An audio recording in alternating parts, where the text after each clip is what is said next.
Hello and welcome to the Irish Hunting Podcast, brought to you by myself, Brendan Maguire, and Anthony Grogan. We're going to be bringing you all the best hunting, fishing and field sports from around the country.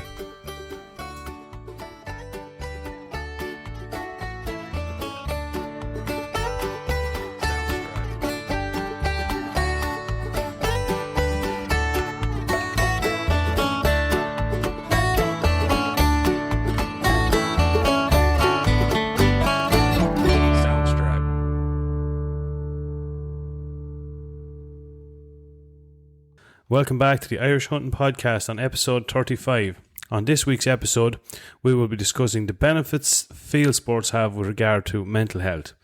We'll also bring you a roundup of news and events from around the country.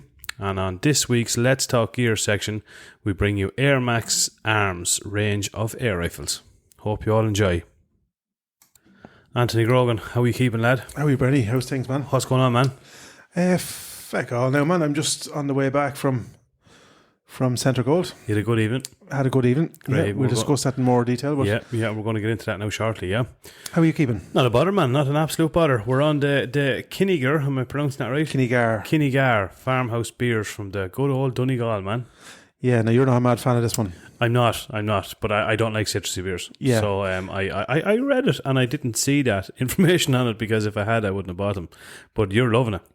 Yeah, I think I told you, my solicitor, his buddy up in the lovely county of Donegal, makes this beer, and he kindly sent me down a couple of cans of it for Christmas. Now I think they actually do a couple of beers in this range that aren't as citrusy as that, which I think you'd like. Yep. So Kieran, send us down another couple there. Lovely stuff, yeah. He's your solicitor, he must be a good one. So he does have his busy. work. Yeah, I was going to say he has his work cut, I would say, the poor man. Yeah, unfortunately so. Yeah, but yeah, I love it. That would be now right up my street. And I knew the minute you produced them out of the fridge, I said, you're not going to like them, Bernie. Yeah, and, I couldn't see it, honestly, because I purposely do, because remember the last time I got one, and I read in the bottom of it, it was like, what does it say, mango and citrus and all this shit. So I tend to avoid those, but I didn't see it on there. But no, I'm just having another look here. What was the tasting notes, or was there tasting notes on it? Or? I don't know, was there tasting notes on it, man? I can't read it anyway. Lochswilly natural cultural history is captured beautifully in the Irish and English place names that mark its coastal features. Beneath the Knockgalla Hills lies Scraggy Bay. Given local narrative, no, it doesn't say. I don't think it says anything about the tasting of it at all. But no, it's a good looking stuff. The can is cool. The can, yeah, it is deadly, isn't it? Yeah. Which would you prefer, beer out of can or a bottle? That's a good question now. That is a good question. Kind of like when I'm, when you're out now Barbie or something, I like a bottle. Do you know what I mean? Bottle. Yeah, true. Yeah. Do you know? Yes, yeah. But I just find bottles. I think bottles get warmer a lot quicker, don't they? Or do they? Yeah, obviously, yeah, because probably do. But then I find bottles, like, because you're probably drinking a few, a few more. Like you're drinking, there's a little bit less in the bottle, obviously, in the can. Yeah. So they tend not to last as long, maybe. Yeah, true. Yeah. And there's a lot of gas in bottles too, though. Do you find that as well? Yeah. Yeah. Funny enough, I know with Stevie White here last week, we had the Madry beer, and I found that every couple of seconds I try to steer away from the microphone for a second. Yeah, honest to God, yeah. I was farting for 3 days after. Yeah, exactly, man. What actually? What proof is this stuff? Is it?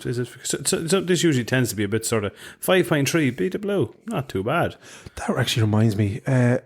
One of our buddies there on Instagram. I think he's called Hungry Hunter. But he brews his own like hedgerow type beers, Okay, yeah. Fantastic stuff, and Savage. Cooks a lot of wild game, obviously. So nice. I just sent him a little message. I said, beer from the hedges and food from the forest, and just he was saying, "Geez, I must use that logo caption." Yeah, exactly. Isn't it, yeah, deadly. Yeah, absolutely class. Yeah. Making, I don't know. He was making, was it raspberry infused fucking beer or something? Wow. Yeah, I don't know. Yeah, but see, raspberry is different than, I wouldn't class, like, raspberry's not citrusy. Yeah, you know what I mean? It's the citrus one that does you. Yeah, it's the citrus one that does me, man. Yeah, exactly. Yeah. But look, we gave it a go. But getting back to just on the bottle thing, what people never use over here is stubby holder. Have you heard of a stubby holder? Yeah, I know I have one at home. Yeah, it's like a neoprene. Yes, yeah. Some big job. over in Australia. Oh man, you have to have a stubby holder.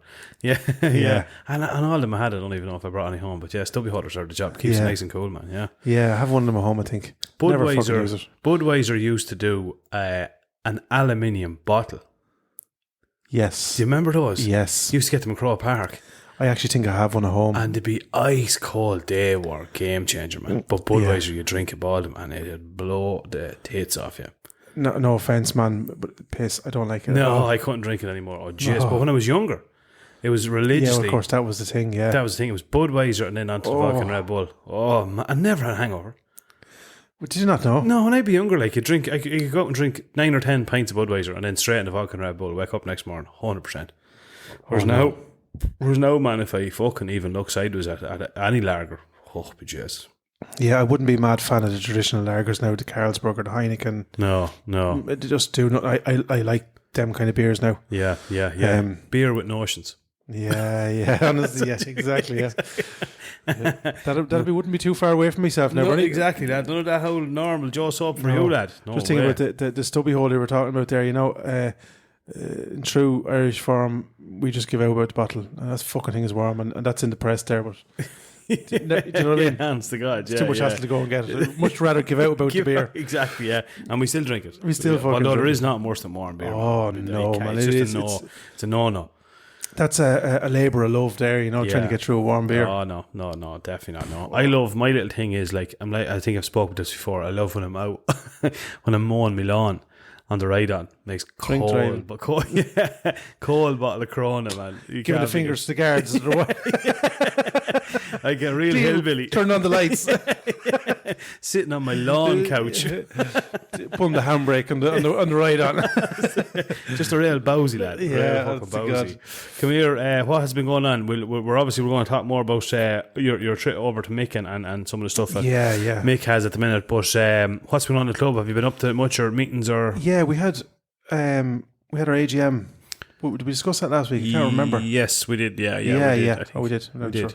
Did we? I can't actually fucking remember. No, it wasn't. It was on the because Stevie was over on Tuesday. Yeah, no, we had on Wednesday night was our AGM. Yes. Yeah, good turnout. Most of the lads turned up, and all the membership is all sorted out. New member in, and yeah, we laid out plans. So our kind of breeding program is taking on as I think I said. The old Shane is helping me out with that. Shane never fails to disappoint by. What's Beatrice and Jesus, Jesus, well, he's a header. I tell you, I can't wait to have him on, man, because there's never a morning that he sends you a message he wouldn't cheer you up, because he is, and I can't wait for everyone to hear him on the podcast. Yeah, he's infectious, isn't he? Yeah, 100%, without doubt, yeah. But yeah, so that's cracking on.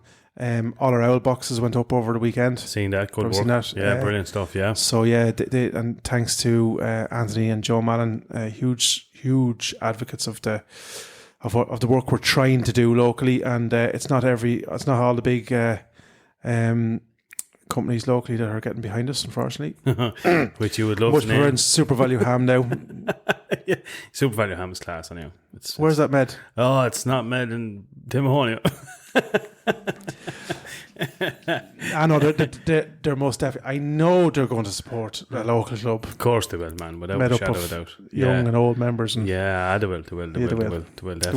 They will now. Yeah, exactly. Yeah, no, they will. Yeah, but that's and then what else? Yeah, I was in the school then, obviously with the Carers of the Countryside program. So yeah, got them a lovely Wi-Fi camera Nest box. I need to see. You need to put up pictures of that. Yeah, there'll be pictures in the Liffey Champion this week or next week, I think. Go man. They come out and... that's super stuff, yeah. Man. Jesus, we need to... So you have to keep us posted on that now. I will. I got some... And then obviously Sarah, the young girl, is put forward now into the national part of the competition. So she goes forward to try and win a few bob for herself, hopefully. And we also got them... What else did we get them? Oh, a little 12 egg incubator. Savage. I purposely got the manual one, because it gets them interactive. They have to turn the eggs 3 times a day, and a big shout out to Maura and Maura Milner and Neil O'Hare, the guys who made this all possible. Niall is principal there, and just a huge advocate of kind of what would you say, rural country living. Is a big advocate of trying to keep the school. Its ethos of has gardens, Yes, has vegetable gardens, polytunnels, wildflower gardens, fruit trees, huge into that, and getting the kids out and getting their hands dirty, and brilliant. do you know what I mean? Yeah, just a throwback, and I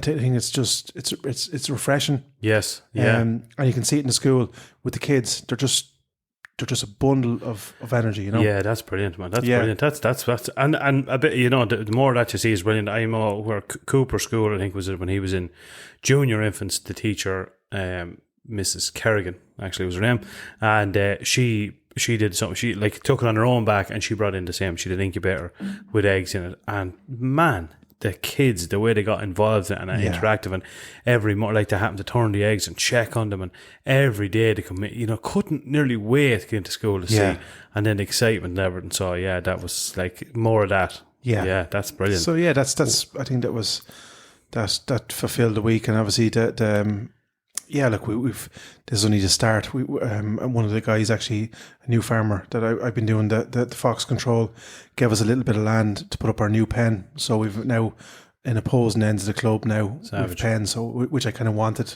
Yeah, brilliant. You know what I'm saying? So yeah. you kind of have common ground in the middle, and obviously we've our X layers ordered. Mm-hmm.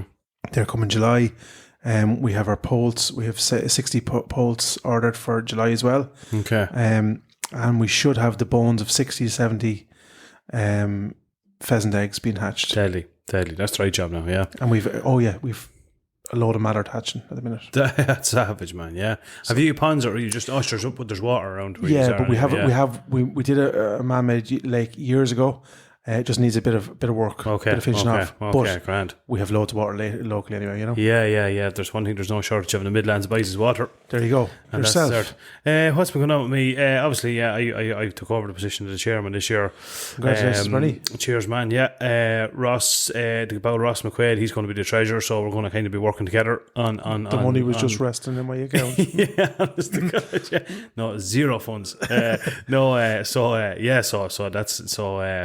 We've a couple of new members coming in. Had actually one up here last night, and I just went through the constitution with him and got him to fill out some forms and stuff. And then I have to bring, so we've two new members this year, and I'm going to bring both of them out on Saturday and just walk them around the club, show them the land, show them do I have maps done out on the boundaries and where they can and can't go, and most importantly introduce them to the farmers, the landowners, to say these are our new members, so they put a face to a name, and they're not looking at this person going, is that or is that not? So I think it's always very important to do that, Yeah, no, that's good work. Yeah. Any plans for this year, or just plans to try and? Yeah, it's been tough now. Like this year, you lost a couple of members. Yeah, we lost a couple of members, and then the whole out of to be honest, between out of probably 12 or 13 members, there was 4 lads doing everything. So we were really stretched now. It was tough going, and the tempers were getting high. So I just think we just kind of take a step back, reiterate everything, go forward with a plan. Board numbers will be high this year now because we still have a good few members. We've got our bit of sponsorship and stuff like that, so it's going well. We have got, obviously with our sponsor, we've got a peregrine box going up with a live camera in it, and they want to be able to, when you walk into their reception, they want to have it on a big screen. Brilliant. And they want to be able to, do you know what I'm saying? Yeah. So we've that going on. We've took nesting tubes in some of the lagoons and a few bits and pieces. So yeah, we do our newsletter and bits and pieces. So we've entered into the Junior Club of the Year with Meath Regency Game Council, and so I think we're handing our tails and all in June, I think. So we need to drive it on now, and foxtails and stuff like that. Yeah, foxtails and stuff, and magpie wings, of course, and grey crow wings. So yeah, it's just trying to get the lads out and get them out. Look, he's a little bit behind the gun this year, I think, because the kind of reconfiguration of the club, and it's, as you probably mentioned there, it's probably no harm just to not to put too much pressure on yourselves this year. Get the establishment right, get the constitution right. Yes, get all the groundwork this year, and try and move forward with the lads constructively. And 100%, absolutely. And like as I say, you know, Damien was doing it before me, and in fairness to him, he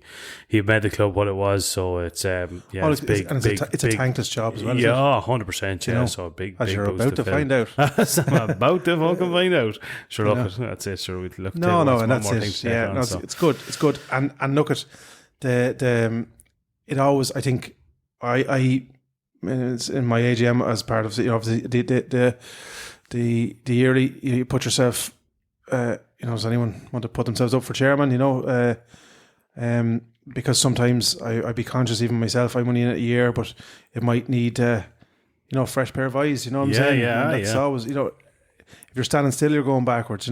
Yeah, no, 100%. Yeah, without doubt. Yeah, and look, it's up to the members to sort of elect it, as the fella says, and exactly, without doubt. Yeah.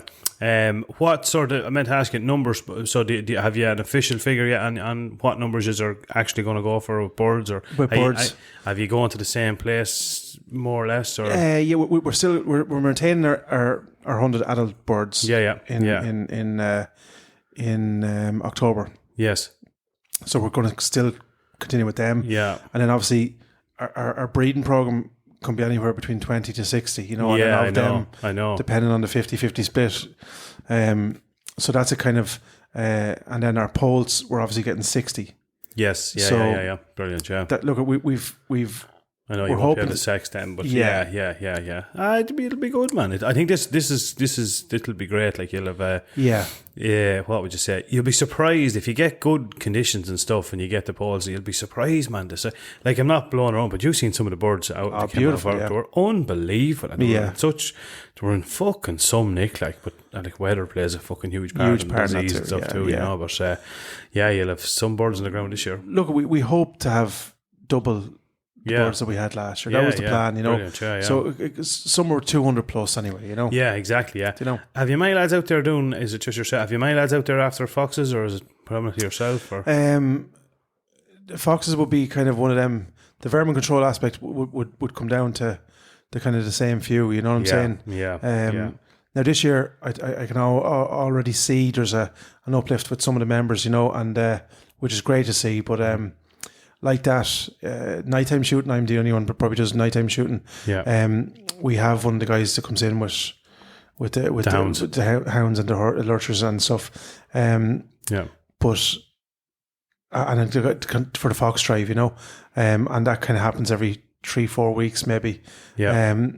But like that, it'd just be hard to get the numbers at them, Yeah, and look, absolutely, it's normally on a Sunday morning, so it doesn't suit everyone. But like we've actively, funny enough, probably definitely last year there's been a big. I'm not just saying that just because I'm in a year, but you'd notice that over the last year there's been an uplift.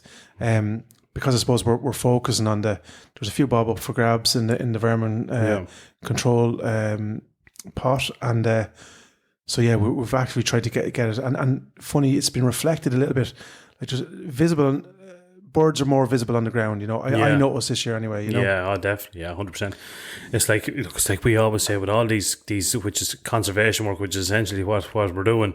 Vermin control, it's just part and parcel of it. Like if you don't do it, absolutely, 100%, without If you're not doing it, you might as well fucking forget about it. Absolutely. And the more you do it, the more benefits on the other side. So. Well, it's like it's counteractive. Like if you don't do it, okay. If you don't do it, so if you have a herd of foxes, if you have a family of foxes, and you don't control them, then the numbers get out. Then your pheasant population declines, but also on the decline of the pheasants increases the foxes. Do you know what I mean? Yes, because their herd is getting bigger and stronger, so it's a knock-on effect. It's not just the fact that you're not shooting any pheasants, but the foxes, plus the fact, Brenny, like I was thinking about this the other night, like our club ground is like a needle in a haystack. Yeah, do you know what I'm saying? Like all around us, we've bogland and forestry and other farmland and dairy land, and huge. That's area. not part of the gun clubs. Yeah, so like. You've huge fox populations of them, so all we're doing is nipping on the edges. Like, so for people that think that we're out there decimating, like as quickly as you can nip, There's 100%. 4 or 5 more coming in. All you're doing, man, is you're just trying to keep some sort of give them Control some sort of a yeah. head start. That's all you're doing, like, really, you know. I looked at the book actually because Noel, our guy, keeps track of the last, I don't know, 40 years of the vermin count. Yeah. You know, yeah. I just flicked through the last 6, 7, 8 years. Foxtails, you know, 150, 155, 138, 147. Just these are, so the numbers are consistent every year. You know what I mean? Lord, yeah, so yeah. For people to think that, you started off 1,000 the first year. Yeah, they're down to, you know what I mean? Yeah. They're not. No. It's consistently banging at the 150, in around that kind of mark, you know? Yeah, definitely. Yeah, exactly, yeah. Good stuff, man. That's it's all going the right way, isn't it? You won't feel it creeping in either. No, like, geez, we're at the end of May now, you know? Yeah, honestly, man, you won't feel like June, July, August, boom. September 6th, we're under the air. We've 4 weeks to get honest to God, 4 weeks to get the new pen up. Yeah. Because, like, you want it up before July, before the new polls and stuff start to come. Yeah. New polls come, that's hell for leather, feeding and looking after. And then, as you say, then it's just... Yeah, you'll have to do up some sort of a roster then, I suppose, for going in and keeping an eye on them and stuff. And and we want to get more feeders out. Get some more feeders out. I'll tell you what's a handy tip. We've used it. I think I've shown it to you. For the price of them, I think they're not that dear now. Maybe they're €200. The trail camera that sends you a picture. Yes. Do you know the one I have? What is mine? A Spy Pint Link Micro. Yeah. Some job, you know, because just you can have it there at a pen. You can position it somewhere like that, next or near a pen, and anything untoward goes in it, you'll be notified straight away. Yeah. Do you know what I mean? You get a picture straight away. So it's as good as CCTV, I suppose, without having a fucking live action camera, do you know? No, must look into that, Bernie. Yeah, exactly. Will we move on with a bit of news? We're onto the news. We're onto the news, yeah, 100%. Let's do it. Right. I'm going to kick it off. So this is just one thing we do just want to mention. I think it's very important. Now, I know there's a lot of there's a lot of stuff going on at the minute. There's a lot of polls out there, surveys and so on and so forth. But at the end of the day, this is 100% for your benefit, and it's very important. But one of those in particular is FACE, the European Federation for Hunting and Conservation. Okay, there's an urgent call to action. There's only 2 weeks left to sign for hunting, so it's basically to go on. I suppose it's a survey to do, I suppose, as well. Basically, go in and put a signature in it. It's literally what would it be? 30 seconds. 30 seconds, yeah, exactly. They're trying to hit 300,000. Yeah. So I'm not sure exactly the numbers at the minute. I think they're probably not 100 miles away from it. But it's just very, very important to go on there. Go onto FACE's website, go onto their Facebook page. Everyone that's into hunting will know who FACE is. I actually think the president of FACE is an Irish fella. I think I heard him. As far as I know. Shortly, I can't think of his name. But anyway, very important to do. It takes you 30 seconds. Just go on and do it. Please, just go on and do it. Yeah, we want 300,000 signatures. It shouldn't be a huge deal across the European landscape. So no, exactly. Yeah, no, we really want to hit that, and I think we should be driving this forward. Get on and do it. Yes, exactly. So go on. We'll throw a link on the Instagram. Yes, yeah, exactly. It'll be very easy. Go on there and do it. Yeah. Good stuff. Over to me. Over to you. Something a little bit different. So across the water in, I hope I pronounce this right, Belvoir Kennels. It's an open day in Nipton. The 10th of June. It's a dog show, Lurcher Terrier, lure and whippets. There's hound parades. There's craft and trade stands on the day. Opens at 12 noon. There's a barbecue and most importantly a bar. Sounds like fucking barbecue and bar, man. It's just when you hear those two things, it's like guns, bars, dogs. Yeah, exactly. But even those two things, Sold. if it was a barbecue convention with a bar and a barbecue, oh fuck it. Yeah, exactly, man. Do you know what I mean? Class. But like, and I know we'll get on to that because we've a bit of news and that type of stuff anyway coming forward. But I just think we're missing that kind of stuff here. You know? Yeah, I know, definitely. Yeah, there's an urgent need for it. Yeah, 12 noon, and there's loads of different parts of that show. It's on. You'll find the details on Country Life Farming and Field Sports on Facebook.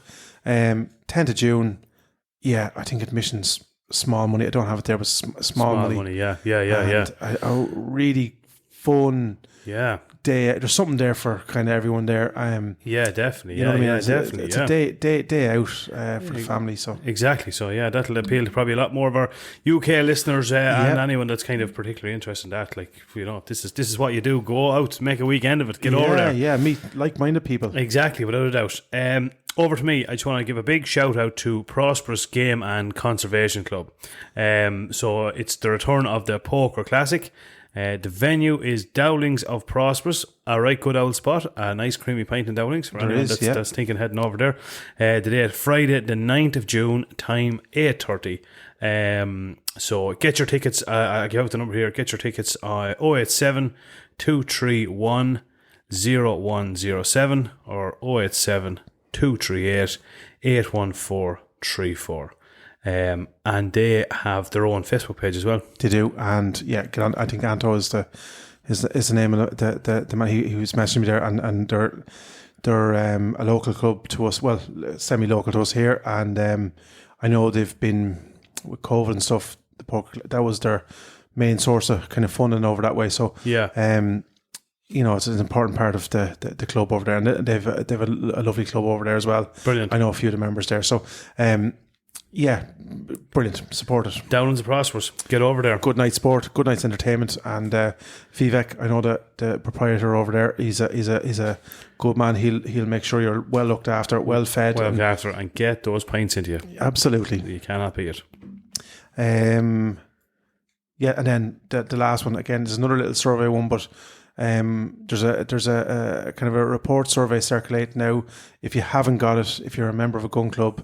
Of the NARGC, you seek it out. It takes about 3 minutes for anywhere 2 minutes. This is the FEC one you're talking about, is it? It's the NARGC report survey one. Oh, sorry, yes, yeah. It's just it's been driven by the NARGC for its members. It's just a gauge. There's some questions on it. You know, how do you think the government's problem in terms of yes, you know, correct? Do you think the FEC report is was by kind of our There's some kind of questions on it, very simple. Takes about 3 minutes, and they're going to use that data then to kind of to create like some sort of a report structure of their own that they can present. Yeah, I presume to the government and say, look at. We've X amount of people here. This is what they're saying. You better have a look at this. And I think that the feedback is that there's been plenty of people signing this or filling this out. So yeah, I think I seen an email earlier on. I think they were blown away now. They were very surprised how many people have come on and do it. So, which is brilliant. That's so what we just need to keep that work going. Yes. Yeah, exactly. Yeah. So get onto the NARGC website or that, and you'll see that. And again, it'll be in most groups. Exactly. I think I was sent it from 3 or 4 different groups. So, yeah. So it's there anyway. So yeah. If you don't have it, get onto us. We can send it on to you. Exactly right. Come here till I talk to you. Right, we want to talk, I suppose, we've a lot of to talk about, but I suppose we want to do a bit of an introduction on this one. We want to talk about mental health, I suppose, is something I think it's... Yeah, we both, we've long wanted to talk about this, haven't we, Bernie? Yeah. And I know... We've touched on it a bit. Yeah. And I think it's a thing probably, especially for men, and I know it affects everyone, but I think obviously because we are two men, we can talk about it from our own perspective. Yeah, I think with in the world we're living in today, 90 mile an hour, bang bang, fucking dropping kids, collecting kids, paying the mortgage, getting going to work. Yeah, recording a podcast. Podcast, yeah.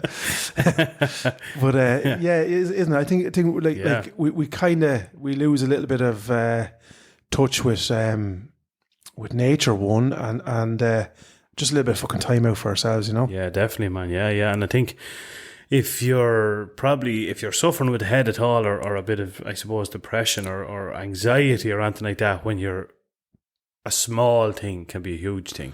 Do you know? Yeah. And if you're not giving yourself a chance to step back for a minute. Do you know what I mean? Just step out of the race for a minute and just give yourself a chance to breathe, I suppose, and rethink stuff. And stay with us. We'll be right back. Welcome to Untethered and Wanderwise, where adventure has no age limit. We're your co-host, Heidi Brandis and Nikki Mahundro, and we're here to inspire and celebrate women over 45 who are embracing their independence and want to explore the world on their own terms. Yeah, funny enough, going back to the meeting last Wednesday, Yeah. and this is kind of all intertwined, so bear with me, but we did a little presentation to our longest serving member, Noel Fox, and John Daly, JD's Pens, kindly did us one of them Saying it. beautiful, Savage. and with engraved with our crest and stuff, and Noel's name and his service to the club and so on, and he was stumped, and he rang me the day after because I think he was speeches on the night, Yeah. as you would be, I suppose, but and we got our youngest member to present it, which was lovely. Rory actually presented it to him, so our youngest presented the oldest. It was kind of like a passing of the guard type. Lovely. But Noel kind of said to me afterwards, he said, "Sure, I love, do you know what I mean, and being part of the club and getting out." And I said, "Yeah, but it's just a recognition of the work you do and so on."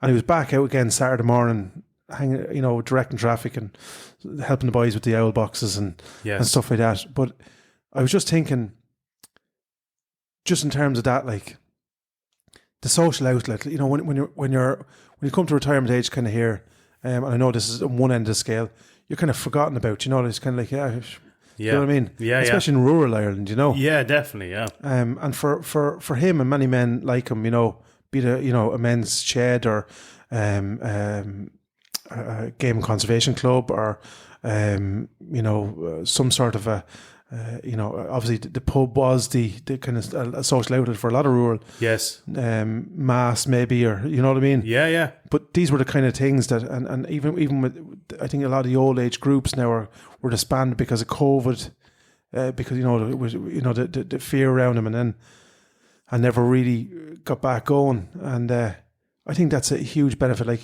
there's a man of 70 interacting me personally on a almost second daily basis. He's telling me how many pheasant eggs we got, or how the pens are doing, how you know what I mean. He's constantly helping me as a chairman. Anyway, he's making my job one hell of a lot easier. Yeah. Because he's guiding me. So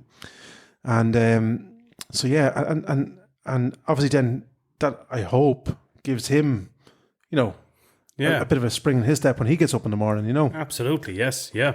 That's one element of it, I suppose. And then I think that the Monday night, me and you were both conversing through Monday. Yourself and McKeever, I think, went out, or Big Mac is... Big Mac, good old Big Mac, yeah. Yes. You guys went out hunting and like that. Monday was one of them days, Brenny, and I hope I'm not dragging this out, but I had... Do you ever get that feeling where, there's so much stuff to do that you want to get through, but you don't know where to fucking start. Do you know what I mean? Yeah. And as quickly as you're taking one off, 5 things are coming back into, you know what I mean? You're getting phone calls and it can all feel a bit, do you know what I mean? Yeah, 100%. And I haven't been training the last couple of months really. It's been intermittent. I'm back training now the last 2 weeks, but so that hasn't helped because you're you know what I mean? You're not. Yeah. And then, so yeah, Monday was one of them days where I got to the end of the day, 4 or 5 o'clock, and it was bang and went up to my mum's for dinner and stuff, but there was like a knot in my stomach, call it anxiety, call it whatever you want. I can't explain why, I couldn't be, it's not one particular reason. Yeah. But it was just one of them days, and I just said I want to go, I'll go fox hunting tonight. And I didn't care if I'd never seen a fox, Yeah.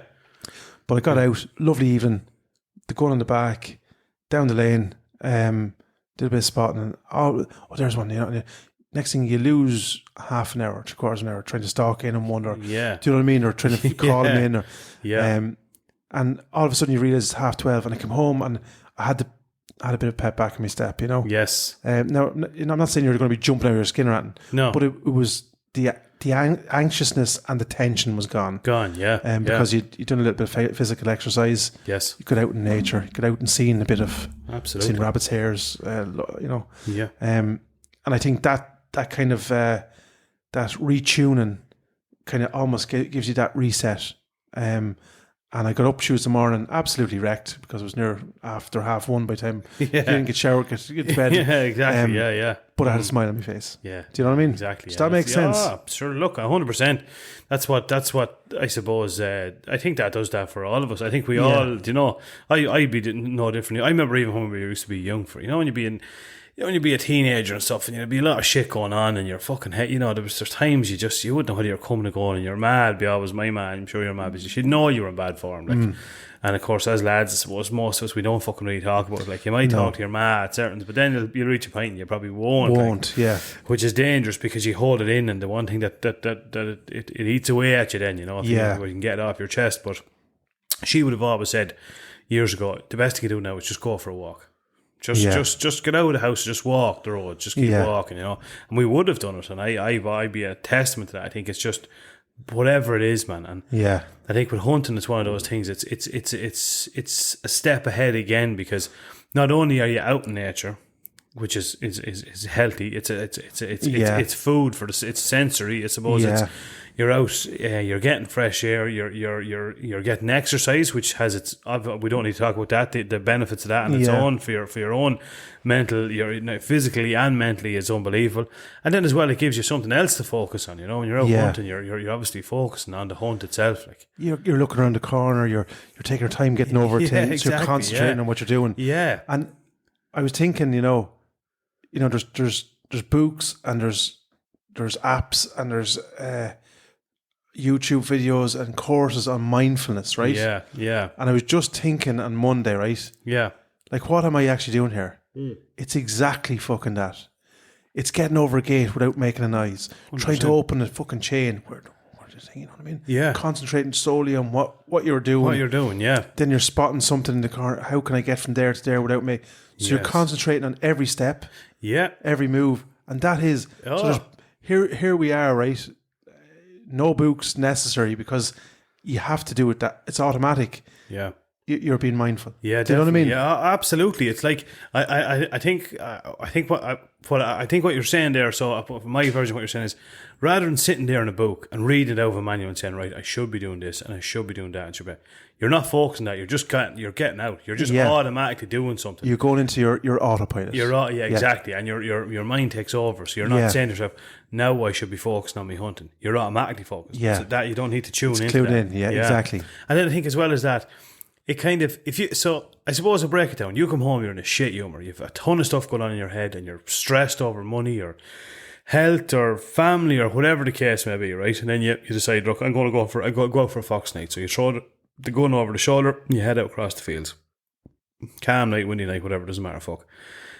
Straight away you're out, obviously you've the fresh air and you've got the exercise. So straight away, bang, you're in second gear, you're getting going.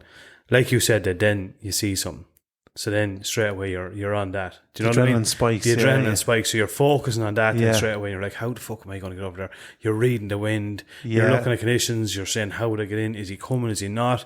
The moon is out. Do I need to get beside the hedge? You exactly. Know what I mean? Yeah, exactly. Like you say, you come up to this fucking gate.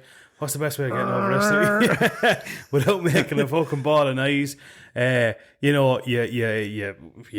over it or whatever. You say the fox comes in, he doesn't come in, whatever happens. But then, even if he runs 100 fucking mile away, but then you're thinking back to what could I done or what could I do different there? What could I do different? You know what I mean? Or then you're thinking of, just remember the time that happened before, and I went around and I got him, or he winded me or that. Yeah. So straight away, then it just opens up a whole other side of the brain, and you're thinking, and then you come home and it's like, I'll be honest with you, man, I've often numerous times left this house in rag order hunting, and I could have spent 6 hours and got nothing, and I would come home in better form than I was when I went. And I think that's the whole point of it. And it's not to suggest, because often, like, sometimes you come home and you're not going to be jumping out of your skin like dancing around the kitchen around, but you will most definitely be in a better place than you were. Yeah. And I think and there's kind of layers to it. Obviously, fox hunting is one of them things that we do here as part of the club, but then we also, me and you, go a bit rabbit shooting. Yeah. And that's another, almost another layer on top of that again, because I think especially for human beings, the when you're out hunting, obviously the senses are elevated a little bit, Yeah. Obviously, because you're hearing things that you probably wouldn't be hearing, so next thing, what's that noise?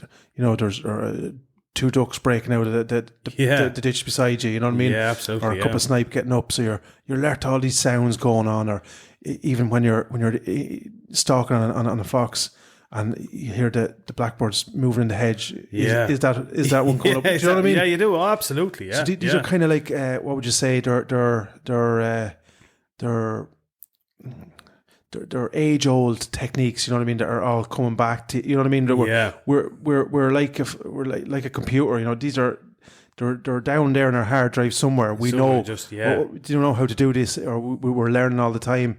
And then when you shoot a rabbit as well, or food or quarry as well, you know, be it in when the season's on for deer and pheasants and stuff like that, and you're coming home with that, that has another layer to it, because not only then have you got all the benefits we just spoken about, but then you get that kind of, again, that throwback feeling.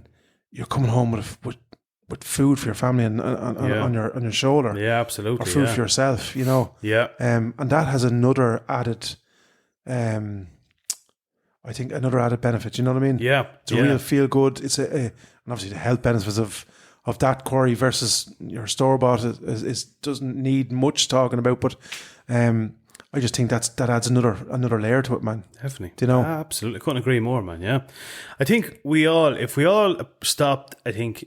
And if we just slowed the fuck down a little bit, and if we just take time to cheers, if we just take time to actually appreciate some of the stuff, like I was out, like I know it could be years ago, and I always remember this. I never fucking forget. And it's not anything amazingly spectacular that hasn't happened to hundreds of thousands of other people. But I remember being out, and we were in the middle of building the house here, and like, you know, that's like, it's so fucking stressful, man. You know, it'd really wear you thin. And both of the kids were, I think, Cooper was what was he, 5 at the time, and Hannah was 3, I suppose. You know, hectic like, and it was hectic like. And I remember I was coming down here to put in the duct for the fucking ESB. And I just said to myself, I came down and I had everything kind of ready to go. And I was working around the clock at the house. And working round the clock, I was working for Komatsu at the time. And, you know, I'd be in Scotland this week doing machines and fucking Kerry next week, and just crazy. And I remember one Saturday I was coming in here to put in the duct. And I just said to myself, I actually can't do it today. And she just looked at me and says, what do you mean? I says, I just can't. I says, I cannot bring myself to go over to the house today. I'm just burnt out. I said, no, I just can't do it. Like, and she says to me, she says, why don't you just go off hunting there for today? You know, she says, just go off, just take the fucking day. So I says, fuck it. So I threw the 2-2 on the shoulder and headed off after a couple of rabbits. And I remember it was it was a nice enough sort of a day. And I remember laying down underneath a tree. Now, this is like something you think I'm fucking like reciting poetry here, but I remember laying up against this old birch tree, and I was sitting there for maybe an hour, and I was just kind of fucking thinking about stuff, and you know what I mean? And you know, then you notice like the long grass blowing in the wind. Yeah. Do you know what I'm trying to get at now? Yeah, the stuff that you read about in the poetry and the books and all that kind of stuff, but never really think about it. Yeah. And I was just looking at this beautiful green, lush grass, and it was just blowing, just bending over in the wind. And you know, you hear the rustle of you look up and you see the rustle of the leaves and stuff on the tree, and the kind of the sun was coming out, and then there's the smells and all that sort of stuff. And I never forget, man. I just heard this very distinct noise, and I straight away I says, like, it's a swan. I 100%. I knew, you know, the noise of swan. I can't make it, but you know what I'm talking about. And I just looked up like that, man, and out across the tree, 5 swans flying. Brilliant. Yeah, which isn't like, that's not. But just at the time, I just looked up and I just said to myself, my jazz, man, how lucky am I? Isn't that one of the most beautiful things? That's. It goes. I think we preach it here every night, or every day we go out, or every night we go out. There's something you see, you know. Yeah. And that you appreciate, or you say, "Geez, wow," or "What was that?" Or you know what I mean. And I know you have one of them, which we'll discuss in a minute. But yeah. But like I think if me personally, and this is my own, similar to your own story, we all try and, we all try and do too much, I think, and then you get to that point, and it's almost too late when you get to that point where you're absolutely burnt out. And our thing is try and have that kind of release valve before you get to that. We shouldn't need to go right to the edge all the time. And I'm guilty, the same as yourself, of doing it. Almost to the point where, you know what I mean, you're tipping over the edge, and but like you should, if you can do, like, pick up a fishing rod or go for, or there's clubs there, and there's clay clubs now. If you're not into the hunting and killing element of the sport, there's long distance. You know what I'm saying? Absolutely. And there's a social aspect to that as well. Yes. And you're still getting out and about. You're still getting out in the fresh air, meeting like-minded people. 100%. Yeah. And I think I would have searched for something for that, like, especially in my 20s. Obviously kids young and stuff like that, and you're trying to build a house, and then obviously build a business, and so all this thing is kind of, and all of that stuff is, like, especially the mortgage and building the house, and the business and going to work every day. That's the unnatural part of life, I think. That's the constructed part that we have to do to conform in the societal box now. So all that is really unnatural. So to counter that, you have to have something. You have to have an outlet, be it get out and golf, or do fucking something, man. Yeah, definitely, it's man. Outside, get your feet in the grass, get your feet in the water, get you know what I mean? Yeah. Cross a ditch, jump a stream. Exactly. Sit there and watch a fucking hedgehog. Just sit there and just watch a hedgehog. Yeah. And if you can do that, the more often I think you can do that, or even I found now, especially during the week, we both have hugely busy lives, and if you can get an hour, half an hour, as you say, when you go for a wander, be it with a gun in your back or not, down a field or a country lane, or if you can't do that, if you're in a town and stuff like that, try and get somewhere to a park or something that you can get your foot in the grass. Take in the smells and the birds and the trees. Like, we're no matter where we are here, you have a park somewhere. Yeah, we're very lucky. Like, absolutely, fair, we are very lucky. And no matter where you are in the country, you're never going to be any more than fucking 20 minutes. 20 minutes away. From somewhere like that. Definitely. The other side of that, I think I've read a couple of stories where farmers have had to stop people crossing their land now because it was lads going out with dogs where there was no dogs allowed, and then there was other where claims obviously have become and I said, like as a country, we should really be kicking back against this stuff, because like there's madness happening with protesting and burning the tents of people who have nothing. You know what I mean? I find this fucking nonsense. And really, like, this is what we should be up in arms about. Is the destruction of free will. You know what I mean? Listen to Joe Rogan. You sent me the podcast, and they're so lucky they've kind of national wildlife parks where anyone can hunt and camp and loads of things. Yeah, you know what I mean? Yeah, definitely. You know what I mean? Why can't we fucking have that here, man? And I'm not being smart. I think I touched on it. I nearly certainly touched on the last one, or the one. And it's one of the biggest issues that's crippling the country in all aspects is insurance. Yeah. It really, really fucking is. Like, why don't we? It's insurance. Even the national parks and wildlife, they would be, do you know what I mean? Like, if they open up the park, like, anyone can go in and camp. Somebody's going to go in, trip, fall, break an ankle, fuck whatever. Lost. Claim straight away. But I think there should be just a like, God Almighty, they can write in fucking legislation now to deal with anything. Yeah. That if it's a national park, you enter at your own risk. Your own fucking risk, man. Do you know what I mean? Yeah, absolutely. Yeah, definitely, yeah. And I'd have no problem. Like, I find it just horrendous, man. The thought. Yeah. Like, I think there was a couple up in Wicklow, wasn't there, that some of them walkways and stuff like that, which had to be kind of closed and stuff like that because of claims and Yeah, you know what I mean. People sure. I know, man. It's like what kind I of know it's I just because just while you say it, it's very relevant to that. At the minute in Ireland, right, motorbike racing has been, and I'm not sure about cars, but I know motorbike racing has been completely decimated in Ireland at the minute, because I think nearly all versions of motorbike racing, albeit maybe not for Mondello, but all road racing and motocross racing at the minute this year has completely ceased, as far as I'm aware of, because they cannot get an insurance provider. Yeah. You're talking about some of the biggest, like the Northwest and stuff like that, not going ahead. And like that's in large part because obviously people have accidents and claims. Just a quick little story of myself. I had 2 years ago had a horrendous fucking motorbike accident. Was doing a race over in Carverstown in Kildare, a motocross race. Was in the middle of building the house and the whole that, and came off the bike and put all the bones out through my arms and done my ACLs and fucked up my ribs and back, everything. Spent 9 days in hospital, and I'm still probably trying to get over that. I put my arse on the seat of that bike. Do you know what I mean? I put myself, I made the mistake. I made the fuck up. No one else has to be liable for that. It was me that made that fuck up.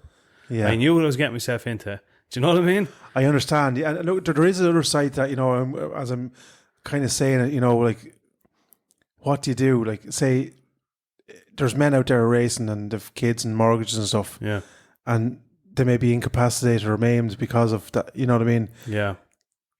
Because of the choice they made, then there's going to be an argument out there, and being devil's advocate here, where, what happens to the family, and do you know what I'm saying? Yeah. So 100%. I know that's when insurance kicks in, but as you rightly said, there has to be a clear line, that as you say, if you do this, then like you're not stupid getting on the bike, like no. it's it's with all due respect, there's men with more experience than you and 10 other people put together that have, they're no longer with us because of motorbike. Absolutely. So, everyone knows the risks, so you don't have to be, you know what I mean?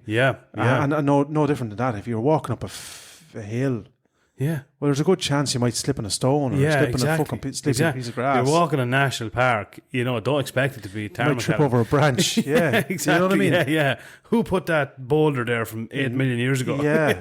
Do you know? Exactly. Yeah. I think so there has to be some sort of I think the car insurance thing has now kind of sorted itself out after. So the whiplash epidemic that was sweeping the country is now ceased to some degree anyway. Well, it seems to have disappeared all of a sudden. But do you know what I mean? And obviously within that group, there's going to be people caught up in that net that maybe don't deserve to be caught up. Genuine. Genuine. Yeah, look, that's always unfortunately that's always going to be the case. But like exactly like what you were saying there, like with it'd be in an ideal world, it'd be great if there was that people could access the likes of that, and just get out somewhere and do a bit of camping and really get in nature, into nature. Like it's just the benefits. And them parks should be then like I think I heard on Joe Rogan, a lot of the species over in America, it was hunters that saved them, because, the whitetail and stuff like that in certain parts were, over, they were driven because of, in large parts because of, what would you say, construction and development and, what I mean, be it peripheral or farming, you know what I'm saying? So it was because of, I can't think of the name now, progression, you know what I mean? Evolution, you know what I mean? That there were being, and it was hunters that came together and made it so that a large proportion of the taxes from hunting and the licenses and all that sort of stuff went back in to providing habitat and feeders and you know what I mean, ensuring that there was no overhunting of the species and to the fact now that there's wild turkeys over there thriving. You have the deer populations thriving. Do you know what I mean? Yeah, absolutely. Yeah, definitely. They have their heads screwed on when it comes to stuff like that. They're in large parts realist, especially the... Yeah, they are, but I think as well as that, like, they'd have a lot of backing. Like, there's a massive amount of people over there hunting, unlike here, is not seen as, like, something that just, it's, disgusting, barbaric, unhuman, a very minority amount of sick individuals that do it. Over there, they know what it's about. Yeah. It's fucking part of who they are and part of what they are and stuff, I think over here, man, it's kind of like we've gone from it's like somebody put the foot on the accelerator and went from 0 to 1,000 overnight, like, because we went from being like a predominantly rural, semi-backward, church-ran state. Yes, yeah. You're going to open that with your new bottle opener? I'm going up this. Do you see my new bottle opener? Not me new. Oh, sorry. You have a better one than that. I have a better one. Oh my God, we're going to talk about these things. How good are these things? Yeah. But a church-ruled state. Yeah. Not too long ago, to being, the kind of, what would you say, the self-proclaimed progressive country in Europe. I mean, we're the first to do everything. Exactly. In some instances, but that doesn't make everything fucking right. Great. No, I know, 100%. It's at the minute. I think it's popular opinion is right opinion at the minute. Yeah, that's what it seems to be. But it's fucking. And I know we touch on it as well with the kind of the hunting thing, and we have to, because there's going to be people saying, well, like, you don't need to kill hunting to improve mental health. No, you don't. No, I understand that, but. Killing it, unfortunately, whether you're eating your biscuit or your steak, you are killing something. Absolutely. Whether you want to admit that or not, It depends on where your moral compass, I think, lands in terms of what's an acceptable, what's cute level, what's cute, what's not, exactly. Or if it's not seen, it doesn't really matter. No, exactly. You know what I mean? There was a study done, and I'm going to go back to mental health, but there was a study done a while ago, and it was the amount of people, like, just say, for instance, 90-some or 80-something% of people didn't see it as being cruel fishing, like killing fish, Yeah. But like, if you killed a rabbit, like, dirty. But it's just purely because of the whole visual aspect of it. Yeah. Do you know what I mean? It's still an animal. It still has every right, but you could say to be there. But it's because of the whole visualness of it. Yeah. It was cute. Like we've talked about before, going out into a field there and ploughing it. Like, why do you think all the seagulls and crows are in the field? It's because they're eating everything that cultivator has chopped up to fucking bits. Yeah. Frogs, mice, is fucking everything. Yeah, included. That's when you see all those flocks of seagulls. That's what they're doing. Yeah. So, does your moral compass land on the part where a deer is not acceptable, but a rabbit being milled by a combine is? Yeah, it is. Yeah, exactly. You know what I mean? So it's to make your bread. Yeah, exactly. So, exactly. But going back, I look, just speaking personally, Brady, I went through a pretty tough time at one stage, and I remember a good friend of mine put me in contact with a guy, and I don't mind saying this now, but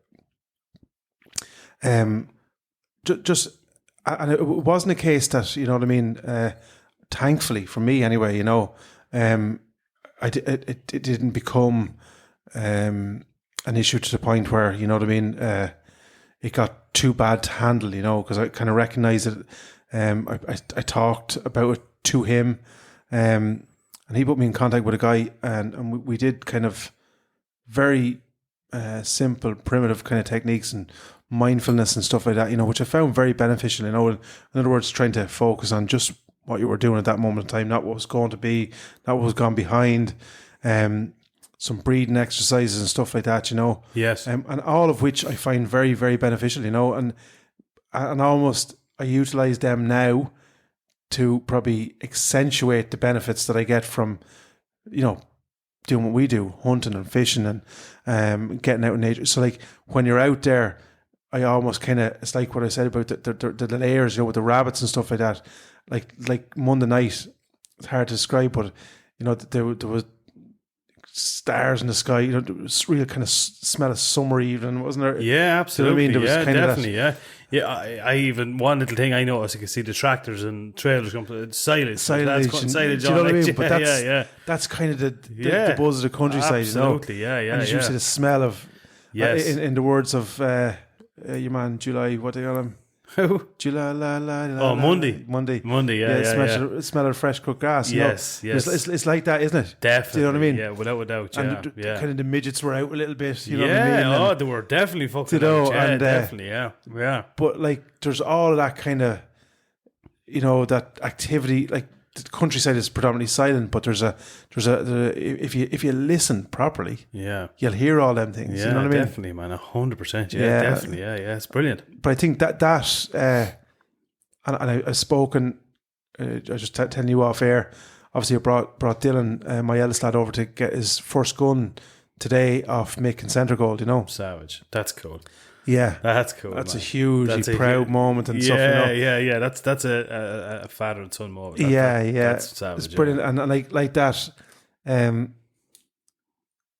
know, especially like young guys now, especially get a raw enough deal, man. You know, because like they've missed out on a couple of years there with COVID and stuff. You know, especially at that age, I think was tough on them. They're the really.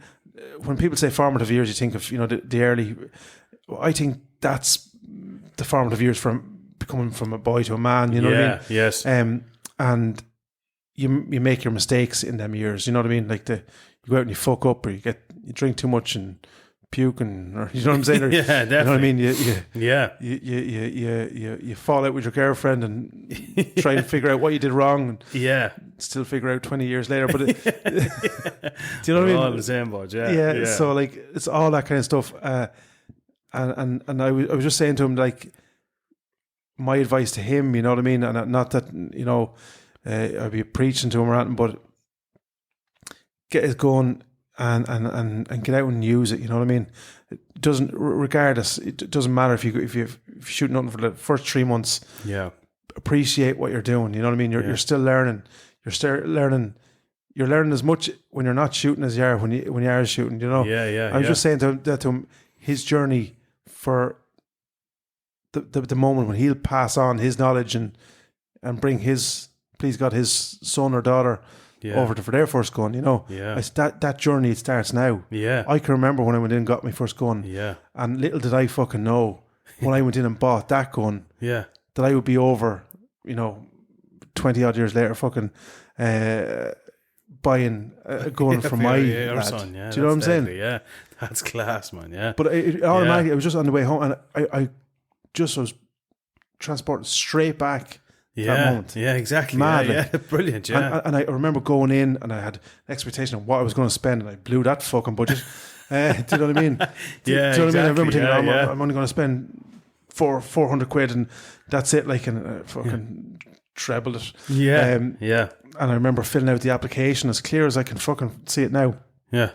And I remember thinking, like, the furthest thing from my mind at that moment in time was this moment right now. Do you know what I mean? Yeah, I know what you mean. Yes, kids, and a 20-year-old fucking son. Yeah. Do you know what I mean? Honest to God, man. Yeah. Holy so weird. shit. Yeah. You forget Dylan's 20. Like. Yeah, man. So like all of that sort of stuff. You know what I mean? It was kind of like wound up in that fucking in that moment, and that like that's it's a kind of a passing the guard thing. You know what I mean? And hopefully then he's picked up. I said to him, like, because when he was coming out with me, I was essentially fucking learning myself at the time. Yeah. So I wasn't essentially passing the most beneficial knowledge, but I was doing the best I could with the tools I had, I suppose. But I said, like, you'll have a better skill set than I'll have, please God, because I said you're gonna have a lot of your hunting done. I fucking hope by the time your kid comes along. Exactly. You know what I mean? So you'll be then able to, you know what I mean? And I said, go out and hunt. You know, find out, learn yourself. Like you've obviously he's the basics for me, and he's been out with me loads and loads of times. So he'll have obviously garnered some knowledge from that, but he's going to have to, add to that himself. Where's the best? If I was a pheasant, where would it be? If I was a snipe, where would it be? If I was a deer, where would it be? And he'll find out all that kind of stuff himself. So I think that's just cool. That's deadly, man. Yeah, exactly. And as well as that, it gives him something else to be focused himself on, like in the long winter evens and stuff. And exactly, he can get out and do his bit of hunting and get involved in it. And I think as well as that, then so. As I say, go reflecting on this, kind of the kids now, the 20-year-olds, or the kids now, the lads, the boys, men now, young men now especially, there is a little bit of a void there, for large proportions of men, Yes. young men especially, and I think that because if you're not from, especially in rural Ireland, I suppose, if you're not good at GAA, you were kind of Cast aside. a little bit, Yeah, absolutely. Yeah. Yeah. and they end up hanging around fucking street corners in village or town or something, Yeah. and complaining of nothing to do. And I think we're going to lose a lot of them if we don't show them there's another way, and that there is in every town and village now, there's a fishing club. You know what I'm saying? Yeah. At the very minimum, Yes. Yeah. So we're not advocating saying everyone go out and get guns, and you know what I mean. But wherever it's possible, absolutely try and get involved in your local gun club and game club and so on. But it could be just as simple as that. Just getting, Absolutely, yeah. And again, like, I'm not against GA at all. I'm as I'm sitting here in shorts. We're all avid Kildare supporters, and I actually train a GA team. But I just think it'd be just great in an ideal world if there was a few more options out there and a bit more done for, say, younger people that are not really into the GA or soccer or rugby or that sort of stuff. And again, I spoke about, I think, on one of our first podcasts about when we were in the tech, and I was telling you we had a teacher and he recognised that, and he brought us up for a meeting. And on our very first week, I'd say, in the school, and he says, look, he says, I just want to say, I realise, he says, that not all of you are going to be into football and soccer and hurling and so on and so forth. So he said, if we can get a group of people together that have a similar interest, he says, whatever it is, he says, if I can accommodate it anyway, I will. So, but Jesus, I was looking around, and young, about Gaza Malone, he was up there and chatting away to a few of them anyway, and I coursing over and chatted him. He said, what do you do? And Gaza says, well, I do a bit of fishing. I said, well, Jez, I love fishing too. I do a bit of fishing. And I said, Jez, I'm mad into the fishing. Where do you fish? And, so now not only were, like, we were on a weekend first year, so not only now were we kind of coming together on common grounds, but we were making connections. Yeah. Because, we weren't all football. Now, we played football, but we weren't all these super athletes or super football players. Yeah. But now we were a group of people with a common interest, and we were talking to each other. Do you know what I mean? And we went up to him and said, sure, how is he going to do this? And I said, well, like, there's 10 of us here to do fishing. And he says, fishing? Yeah. And he says, right. Right, but Jez, right, okay. Look, leave with me. So we're like, grand. So I said, we'll never hear anything more about this. I swear, lad, I'd say by the 3 classes later, an announcement over the intercom. Anyone interested in joining Oakland's Community College Fishing Club, please come to the front hall now. And like a bullet. But now the gas thing is, they hate the fucking 6 years now. They just wanted to dust. Yeah. He spotted them fairly well. But that was it, man. He got himself some funding, made contact with the local club in Eaton Derry, got their representative, Paul Kelly, got to go to him. He's since passed away. He came up, gave us a talk. He bought boxes of fishing rods, landing nets, keep nets, the whole 9 yards, man. And I think every, say, 3rd or 4th Wednesday after school, he'd organise a bus, and that bus would bring us to a fishing, whether it's a bank of a canal somewhere, and Paul Kelly would be there, all the gear, and we'd fish for a couple of hours. And I know I've spoken about this before, but Mr. Doolin was his name, and if he's listening out there, I never forgot it. Yeah. Ever forgot that. I think he was such an amazing teacher. That's a fantastic uplifting part of that story, and there's a probably a kind of sad side to it, in that we'll probably never see the likes of that now anyway. No, unfortunately. Do you know what I'm saying? Yeah. I don't know. In a school, like, in a school, yeah, exactly. I don't know if that's with insurance and stuff like that. And then, well, I'd love to know, and I'm putting it out there to all the listeners, if that's ever happening in a school, or it is going on, Jesus, it will, let us know. I think that's just apt. And if it's not, if you're a teacher out there, it should be. Like, I'm not telling you that you need to go out and do that, but like, think about what he was doing there. Yeah, you know what I mean. If your first week, and I have about your first couple of weeks or couple of months in first year, is a make or break time. Absolutely, because that's where the what is it, the mini gangs and stuff. Yes, where you form. People start to form friendships that can last a lifetime, good or bad. Yeah, and they'll shape your pathway through that. Yeah. So he was getting people together and going, right, who has an actual interest in something? Clever enough, Brenny, as well. Like, obviously, the if you're interested in something, he was picking out the guys and girls probably that were going to be active. Do you know what I'm saying? Yeah, that's what I'm saying. And they tend to be the guys and girls who don't really like the sit down and be quiet kind of style of it. Do you know what I'm saying? Yeah, no, absolutely. Do you know what I mean? Yeah, definitely. So, ahead of his time in a lot of ways. You know Oh what I mean? man, he was absolutely and recognising that there's more than one kind of type of education, man. You know, absolutely. And this man himself was a huge GF. Like, I think he was could have even been involved. Now, don't quote me this, but I think he might have slightly been involved with Westmead Jail. Like, he was a real good GA man to the bone. Yeah, but he was thinking outside the box too. Like, you know, brilliant. So yeah, if he's listening out there, Mr. Doolin, I never forgot, and you know, more luck to you. And the man is retired now, but it's just an awful shame.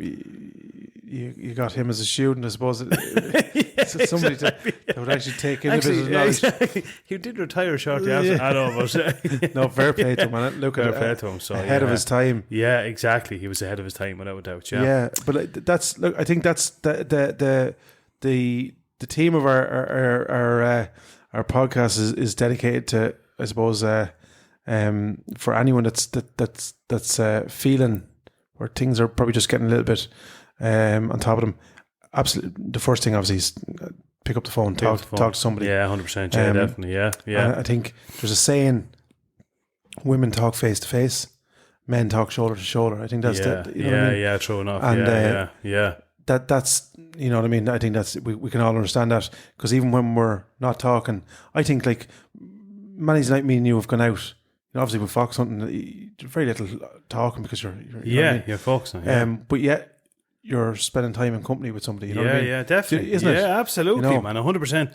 We done that with our challenges this year. You know, we at the start of the year we said that was one thing we did. We both said, like, lads wouldn't be great at talking, but if you're rambling down a field, you might get a gist of a bit of it. Do you know what I mean? Exactly. Yeah. How's things getting on? You know, such a fucking round me, or do you know what I mean? Or you gauge the mood. Something's not right with him. Yeah, do you know what I mean? Yeah, 100%. Do you know what I mean? Yeah, definitely. Yeah, you can definitely. I've often hopped out of the van either with you or Rob or whatever, and I'd say we'll solve the rest of the world's problems next night. Do you know what I mean? Do you know what I mean? Definitely. You'd be talking about, you know, the and in a roundabout way, you'd be kind of getting something that was irking you or off your chest. Do you know what I mean? Would. And it's gas sometimes, and I've noticed this with yourself and with Gaz and different times. You could come home and you'd be thinking, I'm in the right. Like, you'd be pissed off over something or somebody. Yeah, and say, fucking, you know, the X, Y, or Z, they did this or they done that or the whole lot, and I'm sick of this and that and other. And then another person might say to you, but hold on, but think about it from this way. And then you kind of think, you take a step back and you go, yeah, holy shit, yeah, right. It's like, you know the way they say you should always count to 10 before you react. Yeah, you know, it's like that thing, you know, you're getting another perspective and going, yeah, I know, like, it's not right, but think about it, look at it from this angle, and which you wouldn't normally do, and you go, yeah, exactly, right, okay. Man. More. I think you've rightly pointed out. You've said that a couple of times to me, and hopefully vice versa. Yeah, that them couple of, you know, and they're not very often, obviously, but definitely, I think that you're getting a neutral perspective from somebody that you trust. You know, because obviously you're out hunting with somebody, you're trusting them. You know what I mean? You've a live firearm. So if you don't, you might think about getting a new fucking partner.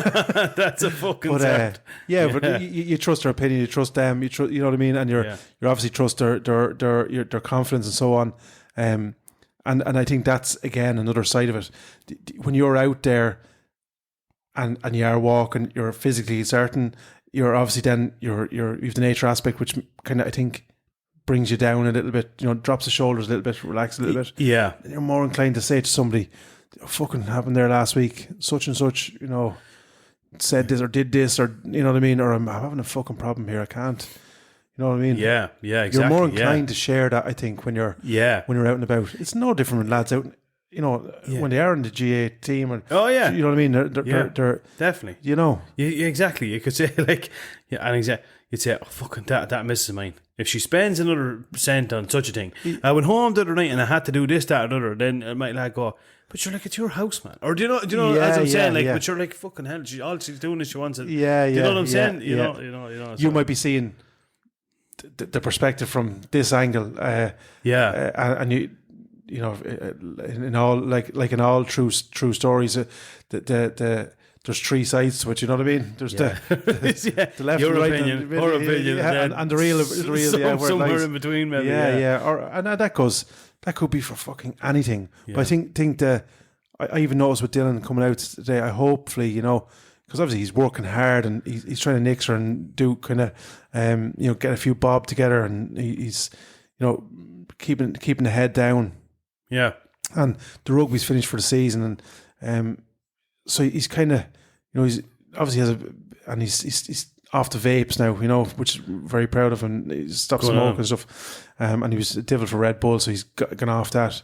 But so he's kind of, you know what I mean. He's trying to progress himself. But I know it's a pep in his step coming out, you know. Yeah. Even we were testing the air rifles and stuff, and he says, I'm going to get one of them, I think, you know. I said, well, we'll get your shotgun first now. And I said, the minute you have your shotgun, I said, go over and put deposit on one of them. Yeah. Airmaks. And I said, then start the process all over again. By the time you have the application through, exactly. On you go. On you go, man. Yeah, without a shadow of a doubt. Yeah. Well, good on you, man. That's good parenting. That is good parenting. Buy a gun, son. Buy a gun. Yeah, exactly. Yeah. That's good fucking parenting. That's parenting. Exactly it. Yeah. Come here. Speaking of Airmaks rifles, you know what time it is, don't you? Good. Let's go.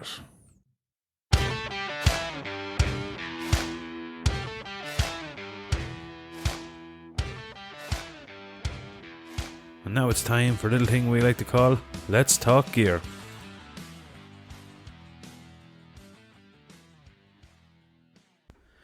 Rightio, let's talk gear, man. Back again, Brenny. This is an interesting one.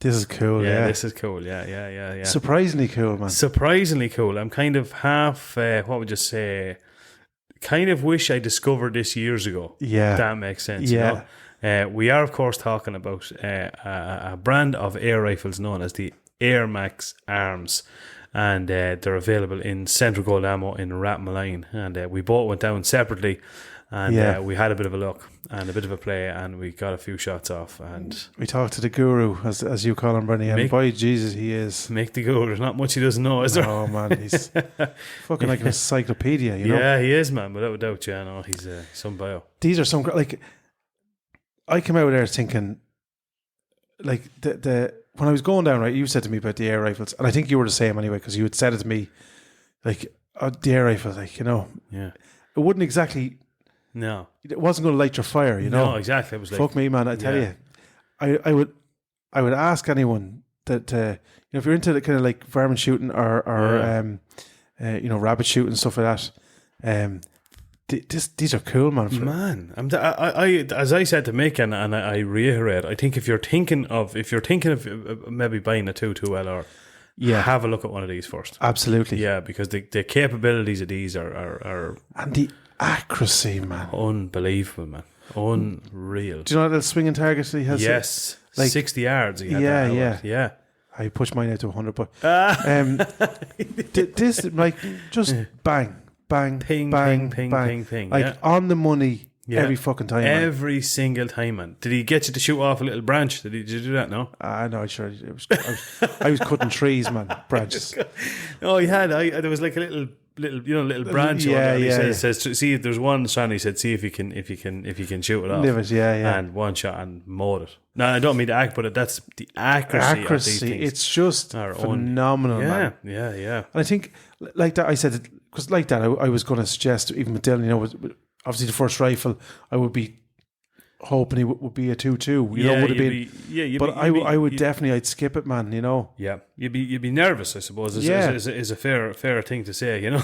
Because obviously, like, there's loads of things to consider there. So people are going to say, well, what would be the benefit of these versus a 2.2? Yeah, I'm not saying 2.2 absolutely has its place. Oh, yeah, because you're going to push more distance, obviously, on a 2.2. Yes, but for a guy or a girl starting off, right? Yep. The benefit of this is, well, obviously you don't have that ricochet, Yes, which is a big thing. a huge a thing, you know. Yes. And obviously, you know, the range is reduced greatly.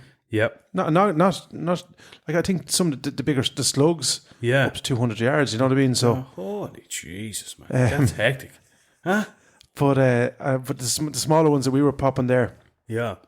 I think 102, 105 yards, not a problem. Yes. So like, but yeah, like so if you're teaching, you know, say you're 17, 18-year-old, this would be a perfect, you know, for get on rats, rabbits, vermin, you know, grey crows and magpies and stuff like that. You know what I mean? Ideal. Ideal. Absolutely perfect. Your the safety is phenomenal. Yeah. What I liked about them as well, did you see that feature that You can't You cock can't- it twice. You yeah. can't. Yeah, you can't double load it. double load it, Yeah, that's a brilliant which idea. would have been one of the pitfalls of the Yes. older kind of break arm type. Yes. Did I put one in and slug one down, or didn't come out the fucking chamber and Yes. you yeah. slug another one down top of it? Yeah, put yourself in a world of fucking trouble. Yeah. Yeah. So I like that. Yeah, I love it, man. Yeah. I love. There's a load of things, I suppose, in them. Like that bolting mechanism, the loading mechanism is just fucking cool as Cool. fuck. Like it's just little lever. You just pull it out with the Comes side. out and back in. Yeah, exactly. You have like a round magazine. I think it's a 14 round or 16 round magazine. 16, I think. Yeah. 16 round magazine, which is fine. You can have that on an air rifle. How many shots you can take on a tank? I'm far as aware, it's Yeah, so he was saying depending on the slug you're firing. So Yeah. on the smaller one, I think there was an L and an LB. okay. The LB is the kind of the tube on the front of it, whereas the L I think was just long cylinder. Long if you get me. cylinder. Yes, correct, right. Yeah, And yeah. I think Stan corrected this up to 90 90 rounds, on 90 shots. on the bigger one, Yeah. the LB and the tank. I think 60 was reduced about 60 in around. Yeah, in around. Yes, yeah. On the other one. That's some going like. That's Yeah. some going like the Lord. And then I think he says there's an adapter you can get. You can put two tanks on it. Yeah. And then did he show you the function that you can actually reduce the pressure? Yes. Fairly handy, like which Yeah. if you're inside in a shed or whatever the case may be. Like. Yeah, you're close range. You don't want it Yeah. popping through a galvanized, so you can. Yeah, you can just crank her down a bit, like. So if you're in, like, for argument's sake, if you've pigeons and stuff like that, do you know what I mean? Yeah, exactly. Destroying the inside of a shed and destroying The crops and your feed crops and feeding the whole job. That it's a serious ideal for tool. that. And fucking fantastic feature as well is the stock. You know, the Yeah, the foldable stock, deadly, isn't it? and then the interchangeable stock. Yeah, they're all yeah. kind of customizable, aren't they? Exactly. Is it like an AR chassis? Is that what they call it? It looks all in the world like an AR Yes, or yeah. chassis. The stuff you can put on them is absolutely fantastic. But they're just such a fucking impressive piece of kit. They He really showed are. me at the end. There's a suppressor, add-on suppressor you can get as well. Yeah, seen that. There's like a muzzle brake and there's an add-on suppressor as well. Yeah, So, yeah. He put it on actually, and like that. Yeah, the triggers are all adjustable. And the thing again, if you are thinking about purchasing these, go over to the guys over there, Yeah. because Mick will customize it to your. To your liking. You know what I mean? He'll set it up for you. I think that's the which is a fantastic service. I Yeah, think. absolutely. Oh, definitely. You know. Because everyone's different, like, you know. And I would have spoke about before when I had me 243. You know, it was the gun. It was grand, no bother with it, and I brought it over and he put a new rifle on it, and he zeroed it actually for me, because I bought a scope off him, sorry, and he said to me at the time, you know, I said, geez, that trigger's very heavy, you know, and I said, is it? And I said, I like that. What should it be? Yeah, I said, geez, no, you can have it like way lighter than that. Like, he said, sure, that you know, you'd be pulling on it and this, that, and that. And I said, all right, okay. And he says, well, I can lighten it for you. And I says, well, sure, yeah, do your thing. Man, the difference, like, unbelievable. Yeah, I'm going to be bringing mine over as well, because like that, it was something that I don't really like on my gun anyway. Yeah. It's heavy and Yeah, it's just a long pull, like. long pull. Yeah. It's long, and obviously, you know, when you're out in the field and stuff, you know, the long pull is not really. No. The longer Yeah, the bigger chance for error. Yeah. And a couple of little things, like small things. Yeah. Obviously make us long distance shooter. Yeah. But the thumb from the back of the stock as well. In order to bring the thumb on the side of the gun rather than wrap around. Yeah, he was showing me that as well. Yeah. Yeah. Honest to God, yeah. I just found that. Yeah. I found it unbelievably steady. Yeah. From stock left and right, you know. Yes. Yeah. And then obviously it automatically lightens your finger. Your finger, yeah, exactly, because your finger's can't more, pull you've it more against it. and you've more of a range of motion in Yeah. it. Yeah, exactly. Yeah. But yeah, back to the rifles. Like I think it's I don't know, it's less than 20 quid for a refill of air to go over and you can tank up over there.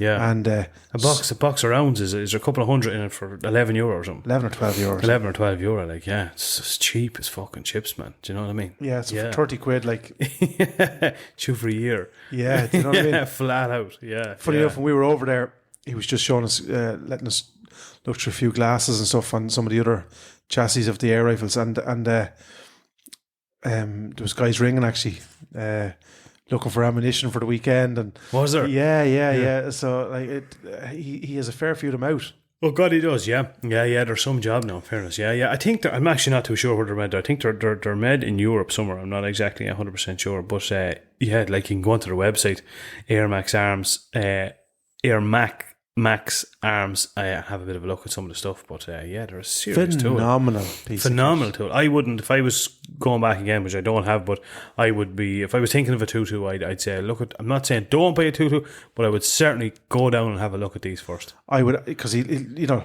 get one in your hand. Yeah, have a little try one of these. Yeah, definitely. They're just, I think you're going to be, well, I can honestly say we're not trying to sell them or anything, but I was just blown away from my young fella. I would be advocating that he would buy one of these before he buys 2.2. Yeah. You know, yeah, that's fair. Yeah, and it's just from my point of view. Then obviously rifle is obviously different than a shotgun. Obviously both are, you know, don't get me wrong, they're dangerous, but like obviously with a rifle and stuff, you're pushing that extra bit of distance. Yeah, there's a ricochet element. Yeah. So you know what I mean, and obviously when you're not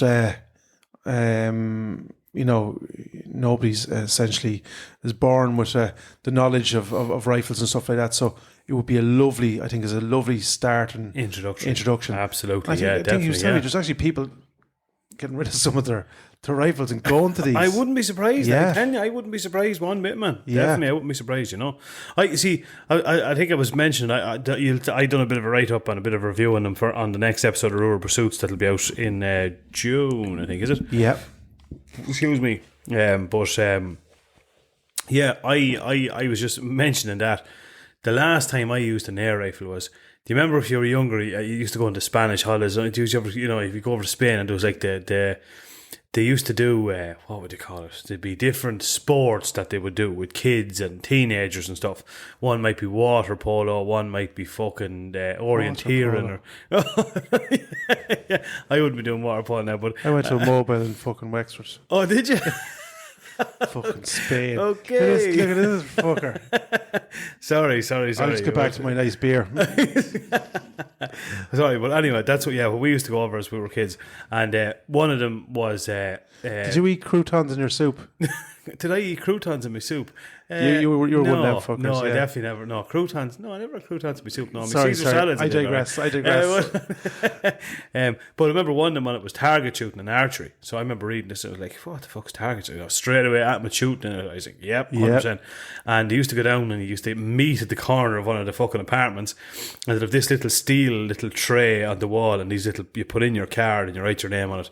That's what it was. It was just a break barrel air gun, and you just put in your pellet and take shots in it. And that was the only one I'd ever used before. Yeah, you know.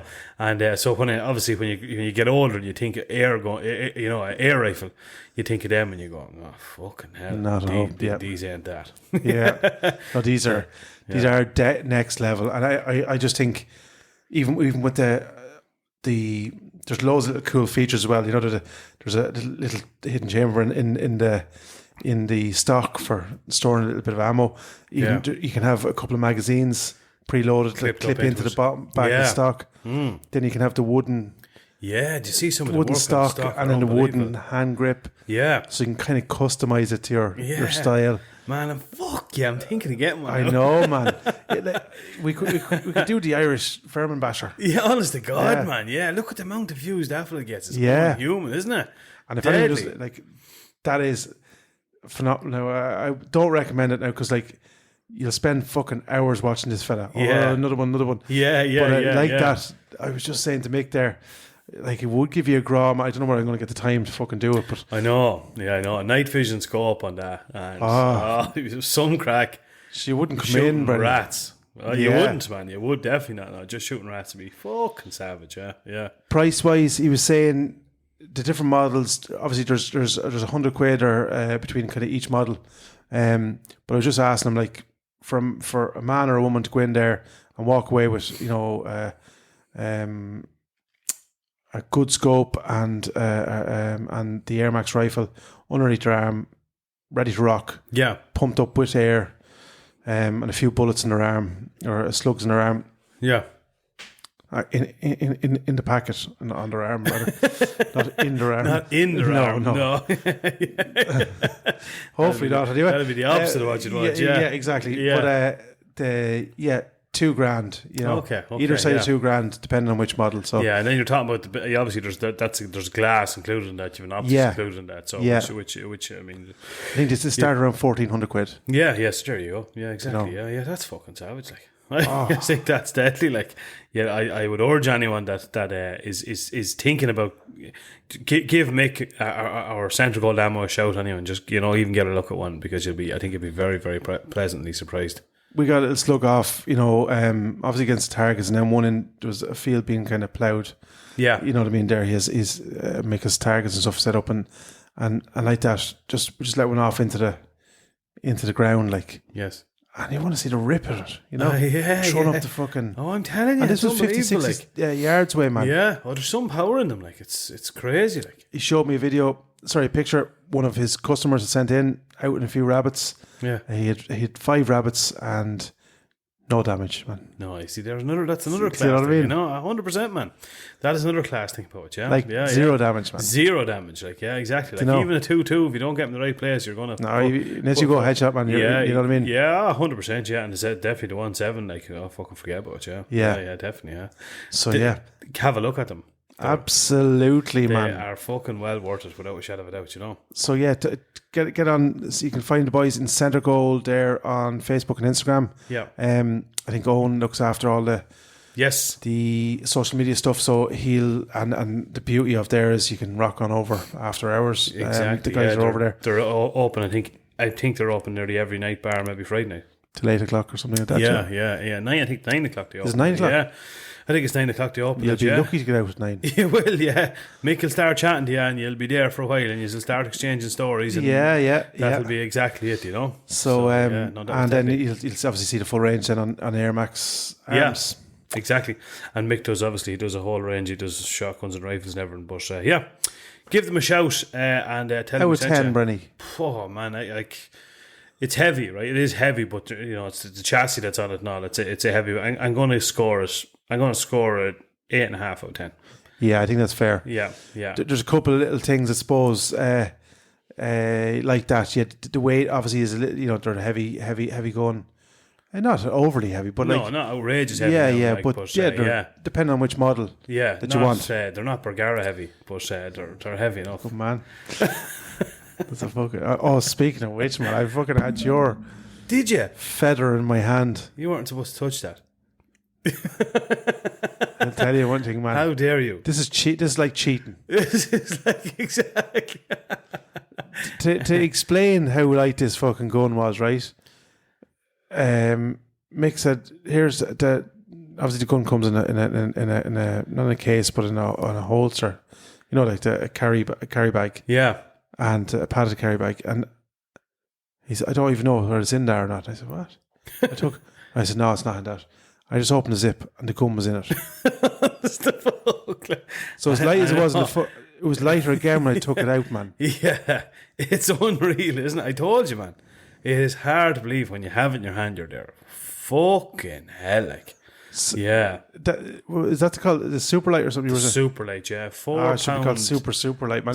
Yeah. It's just fucking believably light. I'm telling you, man, £4.7 I think, something along the lines of that. It's crazy, like, and even like I know obviously you have to put a scope in it, but like it's still going to be an outrageously light rifle, like. Yeah. It's. What do you like of it? What marks out? Well, we'll do. No, we won't give it marks out of 10. No. Well, initial marks out of 10. What do you think of the look of it? The look of it's cool, man. Deadly, it is deadly. Yeah, it's nice. It is deadly. Now, look, I'd be more of a traditional Woodstock, obviously. You know what I mean? Synthetic but like it is cool, man. Yeah, it is fucking cool, man. It's deadly. And like that. Well, obviously the lightness, man. I like. It's just hard to believe. Something similar to the air rifle stuff. Like, you know, when you said that super light, you kind of. But I can't compare it. It's like a toy gun, man. That's what I'm not. Isn't it? Isn't it as light as a toy gun? It is. It's crazy. It is absolutely crazy. Do not think that this is going to fire. No. A 6.5 fucking Creedmoor out of that thing. Yeah, exactly. I mean? Yeah, definitely. Yeah. Oh man. Speaking of 6.5, man, the stick that people are giving over that. Oh my! I sent you the one today, the TikTok. Did I? No. Oh man, I could not stop laughing at it. Especially this one fella, he comes in and he's playing, he's like, Dad, I've got something to tell you. Got something I got to talk to you about. He's like, what is it, son? You can talk to me about anything. Well, you know the way you always said I should express myself and I should be very open to it. He says, yeah, of course, son, of course. What is it, son? Spit it out. He says, well, I bought a 6.5 Creedmoor and I like it. He goes back over to the father. You just see the father take it off the belt. I don't know what it's all about, man, but yeah. I actually asked Mick that question. I said to him, like, what is the story? Like, is there any inclination as to, you know, why there's the kind of backlash? Yeah. Now, I think, and I stand corrected in this, but apart from the very rare one over this neck of the woods, it's predominantly, I think, you know, it's American kind of what would you say, anti sentiment. I think I don't think I've seen too many of it over here. Okay, do you know what I mean? No, definitely not. No, and so Mick was saying, like, obviously the round speaks for itself. It's an extremely, you know, flat flying round, and so and very true and accurate. So like obviously it can't be anything to do with that, and you know it packs a nice bit of punch. Obviously, so exactly.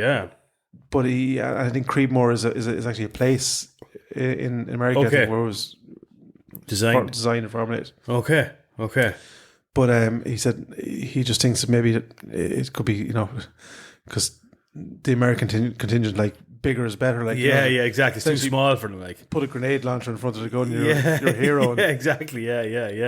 Yeah. I think that's what I took from it. I thought it was because a lot of them are working with like 270s and 30-06s and 303s and you know stuff like that. So I thought because it's a smaller round, but it packs a fucking fair punch. Yeah. I thought that was maybe what's about, but I don't care. Dead is dead, baby. Dead is dead, man. Exactly. Yeah. So I haven't seen it yet. Kind of raging. You've seen it now, you fucker. Yeah, no, I made sure I seen it, man. Did you? Yeah, I made sure I asked straight away. Yeah. So no, well impressed, and and of course I bought something when I was over there. What did you buy? Well, I got. You'll be delighted. You never told me this. Yeah. Breaking news. We'll do a little review on it anyway. But right. So obviously I have the Primus tripod. Yeah. Yeah. And Mick is right on my fucking, like, we're good shooters anyway. Well, so he doesn't like them, does he? It's funny how you find kindred spirits, you know. Okay, right. Yeah, no, he's tripod as well. Does he? Yeah, no, he wouldn't use quad sticks, man. Yeah, but is his one actually, like, it clamps it? He has the pig saddle, yeah. Yeah, it's done a job. But there's a really cool attachment. So Spartan obviously make this. Did you see them now? No. So it's like a little attachment for the top of my tripod, right? Right. And it's magnetic. Right. So it has a little spigot, and it's really, you can just touch a lever and it'll release, harden the adjustment on it. Yeah. And you get a little clamp for the bottom of my gun. Right. Just clips on. No, just fucking sits on. Are you serious? Yeah. That's cool, man. Yeah, wait till you see this, man. Is it? That's I think it's called a pig saddle, I think. That's fuck. And is it made by Spartan? Spartan, yeah. That is the job, man. Oh, you have to say, I've seen some of the Spartan stuff, but not on a Primus. I haven't seen it, but I didn't think. You can obviously buy the Primus sticks, but like a tripod. The Spartan ones. Yeah. Okay. Sorry, the Spartan ones, and but I think they're £1,000 or something. Yeah, they're expensive. Yeah. So no, I won't be buying them. Yeah. But so I have the Primus, but I can get a. I think it'll fit my. The only thing he didn't have, which is getting in, is because mine is a wooden stock. Yeah. I need an adapter for the spigot part. So okay. I haven't got it yet, obviously. So when it's in, he's going to give me a shout. Savage. Deadly. Jeez, I can't wait to see that myself. I just thought it'd be really cool for, when you're fox hunting. Yeah, you can kind of just set up and then do your spotting. Yeah, do you know exactly. Yeah, do your spotting. Yeah, that's deadly. Yeah. Well, it'll be handy for deer too, like. It will, of course. Yeah, it will, of course. But I just think that's, and then obviously then it gives you that more adjustment as well. So to keep your stock plumb, do you know when you're, especially when you're out in the areas we're shooting with bogland and stuff like that, it tends to be like this kind of trying to get straight and get your stock up, back plumb. Whereas this, because of the spigot, so you have obviously on my tripod is adjustable, but if you need even that little bit more, you can lean it over. On the other side. Yes. So, yeah. So no excuses from now on. Look, man, not that I don't make excuses. Bang. Man, I'd nearly be converted myself. No, I wouldn't. No, definitely not. No. I can't wait to see it though. That's some job. Good stuff, man. Good stuff. Next thing we want to talk, UChem Bear and Gifts, man. I seen these and I was like, I hope there's two. And I specifically knew you did, but I didn't tell you. So I left them thinking all day. You're such a prick. I knew. I like surprise, man. I'm one of them people, you like surprise, but what if other people don't like? Yeah, well, look, fuck them. It's my life, and that's all that matters. Exactly. I've had my fun. That's all that matters. These are talk us through these, man. These are class. So we're holding our Irish Hunting Podcast kind of rich style wallet. Man, these are fucking savage. Bespoke, customized. Like, they're fucking deadly, man. They are class. Yeah. I swear. I am going to transfer everything into this before I go to bed tonight. That's what I did automatically. So I have mine here. That is my life is in there. And how cool is that? I tell you one thing, man, that is absolutely class. This is from the absolute, we're just going to call them legends. We don't use it too often. No. This is from the absolute legends that are Small Arms Services below in County Cork by. Yeah. Good stuff coming out of Cork. Absolutely. Chefs. We've chefs. We've gunsmiths. I tell you one thing, good. It's not bad now. Now Philip except Beamish pure shite. But yeah, the lads obviously do the Cerakote and all that kind of work on guns, but on top of that they do some really fucking cool shit, like this type of stuff, key rings and bottle openers, which we have as well. Titanium bottle openers, man. Yeah, titanium. That is fucking. Philip, this is Philip's words now, man. I hope I'm paraphrasing. It's badass. For a badass podcast. What a legend. Did he say that? No, I made that open up. But I thought that was really cool. He could have lied. He said, no, I quote, that's his quote. No, most definitely Philip made it up. But yeah, our colours fucking kick ass. Oh man, they're hunting wallet. Hunting wallet. And I wouldn't mind. Would you normally use a wallet? Would you be? Yeah. So would I. Yeah. And I've been trying to change it for fucking ages, man. Yeah, that is deadly. Now, I used to have one of the Ridge wallets, where but they were limited, like 5 cards. So I found them kind of, and actually that clip there, I was digressing. The belt clip. That's not a belt clip. It's actually a money clip, man. Sorry. Oh, a money clip. Yes, exactly. Fucking right. So that makes it even fucking cooler again. That is fucking savage, man. So will it fit all your money in there? Rob Tracy actually said the exact same. That just reminds me that I was right. These are 2 pricks. Jeez, you're only figuring that out now, lads. There's something not right. Huh? Anyway, look, we'll move on because I'm sick of getting insulted. But it's not aren't they? The cool thing is they're elasticated, so you can kind of double up or hide a little bit more money in there. Yeah. If you're like Brennan and has loads of it. Yeah. So yeah, They're savage. Have small arms services. Check the buys out. They Yeah. do some. I think you put up a couple of videos on even the laser engraver and stuff, the way it works. But what a cool idea, even for a non-off gift. Like, you can't buy this off the shelf. Like, No. do you know what I mean? Yeah. It's fucking deadly. Like, for anyone that's out there that's thinking like, oh fuck, I don't know what to get them. Fucking get them something like this. Yeah. They love it. That is deadly. Look, we were talking to Philip. We'll probably throw a few of these into production, and because already there's a few people there asking about them. So yeah, we probably will add them to the line of merchandise, I suppose. Yes, they're kind of like a really one-off kind of cool thing. Yeah. But yeah, I love it. I just think they're fucking absolutely deadly. Yeah, legends, lads. Thanks a million, because I haven't talked to them, lads. The craftsmanship that's in them is absolutely phenomenal. So yeah, thanks a million, lads. I'd love actually. Philip did invite us down to have a look around. Yeah, he's a long distance shooter himself. I think he did a bit of pistol shooting and stuff back in the day. Cool. And I know he sticks the podcast on the workshop down there. Oh, deadly. So hello to all the lads. Thanks a million for listening in. Yeah. We're really glad you tune in, and we thank you for your support. And he had actually got a few hoodies off us there, which are hopefully on the way down to him shortly. So, and like that, the bottle openers as well, stainless steel bottle openers, deadly, and the titanium keyring. Savage. Please keep up the good work, whatever you're doing. It's fucking class. Yeah. Absolutely class. Absolute legends. Yeah, that is unbelievable, man. Deadly. What are we going to do on next week's podcast? We need to get out fishing. I know, man. See. I know you're under pressure. You're under a bit of pressure and stuff. But no, we really need to do it. We need it. Like we've. I think we should pencil in a day. Maybe next week. Yeah. Maybe that's what we'll do. Yeah, I think that's a good idea. Let's get it out and get it on the water. Let's get it on the waters, right? Yeah. The one last thing. Yeah. Are you going to tell everyone what you fucking seen on Monday night, man? Because I haven't been talking to you since. Yeah, honest to God, man. Yeah. Well, I suppose I want to start this conversation first of all before everyone going this fucking man.